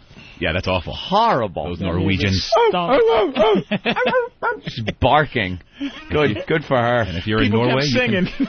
Yeah. The Fugees. Oh! That's pretty and good. The crowd went, oh! Good for her. And then Revenge, I don't know if we play this. Revenge Against Campus Thief. This is what you get when you fuck a stranger in the ass? Oh, some video clip someone sent in. I guess there was a college, a lot of thievery going on in a college, and somebody found out who it was, so they went up to the guy's car with a baseball bat and just went after him. It was just not the kid itself, but just started bashing in his windows. Quite a few videos like this online where people are just beating the shit out of cars. This is the yelling. first one I've seen. I haven't really seen it. What about that black guy with the golf club? Oh, that's yeah. Whoops. Wow. Oh, yeah. Whoops. All right, listen to this. So there's this kid, his name is Nate. He steals shit all over fucking campus, and he never gets caught because he keeps selling it. He stole my fucking skateboard, and this is what happens when you fuck a stranger in the ass. Damn! See what happens? Do you see what happens when you fuck a stranger in the ass? You see what happens, Nate? You see what happens? Oh, jeez. That was cool. That was cool. That was cool. I could sit and watch those stupid videos online all day. Oh, yeah. You just troll through them, and it's like, all right, this one is someone punching him in the face. One of my favorites is when they slap that girl in the face. It's like at a party. Yeah, yeah. And it's like high school age kids are hanging out, and there's a girl. And I guess some kind of bet or dare or something went on where this guy was going to open hand slap her across the face. And she's standing there, and she goes, just do it. Do it as hard as you did the last one, I guess, to a guy. So this guy winds up and slaps her in the face. She gets knocked the fuck out, down for the count, out cold, not budging. Yeah. Just knocked her out with a slap, and it's fucking hysterical. You know she just had a big handprint bruise on the side of her face. And they're all upper middle class suburban white kids doing this stuff too. A lot the of chick fight. The chick fight. That one in the backyard. Cat fights are nuts. I've never seen so many cat fights. Again, high school girls just pulling at each other, beating each other up. I don't think it's out of anger. I think this is bored teenagers doing like a backyard wrestling kind of thing. I could be wrong, but there can't be that many pissed off girls beating the shit out of each other that want to document it. Great shit out there. And finally, we're running out of show here. Whiny kid gets his car towed. Whiny kid. Oh, kid, I think he was parked outside of a chiropractic office, and the tow truck driver happened to have a video camera with him, I guess, to document whenever somebody threatens him or whatever. And he's videotaping this kid crying as his car is being towed, and it's this 2.5-minute long negotiation with the tow truck driver about why he shouldn't tow his car. Those guys don't listen. No, just take meter maids don't listen. Go down to wherever it's going and the tow pay truck the money guys and don't listen. Get your car back. Save your breath. Please! Please, somebody call the police on this guy! Somebody help me! This is not even right! Somebody help me! Why are you doing this? I have proof at my house that I work at the chiropractic. I asked you for proof. You didn't give me a chance to come down. You said you were going to call the police on me. Because you took my car in your driveway. You started to drive off with my car when I have proof that I work at the goddamn planet. Are you on the flight? I don't have the money to get off of the car. I wish I knew how to quit you. Has a legal right to tell you. That's what I was thinking. I was going to say, actually, this is audio from Brokeback Mountain. This is the rich. Whatever. They're gonna lock your ass. They're gonna lock your ass up as a cop get here. Hello. Hey, he's got the legal right to do it. Dave, we have a contract with that hospital right there. The hospital. 901 Dover. There's no hospital here in the chiropractic office. That's it. Well, whatever it is, 901 Dover called. You want my number? I got it on video. Oh, that's all right. That's all right. Yeah. Thank you. I appreciate it. Why are you doing this? What's that? 51. Yeah. Yeah. What that is, yeah. Yeah. Well, I don't have the money for this. Why didn't you give me a chance to prove anything, dude? That's illegal. It's not illegal. It's not illegal, dude. I work there. How can you do that? You didn't prove it to me. I just drove off with my car. I'm going to call my lawyer then. Call your lawyer. This is ridiculous. It's stupid fucking truck. As of right now, it's $92. It's not $45 anymore. No, it's $55. I will go back to work and I'll have it's $92 because we're off property. You drove because you sped all way. I'm going to get my lawyer on you guys. Hey, get the lawyer. Get your lawyer, dude. You guys do this all the time. Get your lawyer. Actually, I'm going to start a standby fee, so it's going to be even more. You're making it illegal, though. No, how can you do this? Totally legal, dude. I work there, though. That's ridiculous. You con me out of my money when I work there. You don't work there. I do. Oh my! Why do you think that I live across the street there? I work there in the chiropractic office. I take files and do reports and all kinds of BS on clients. Oh my God. And there you have it. Jeez, just fucking shut up. Suck it up.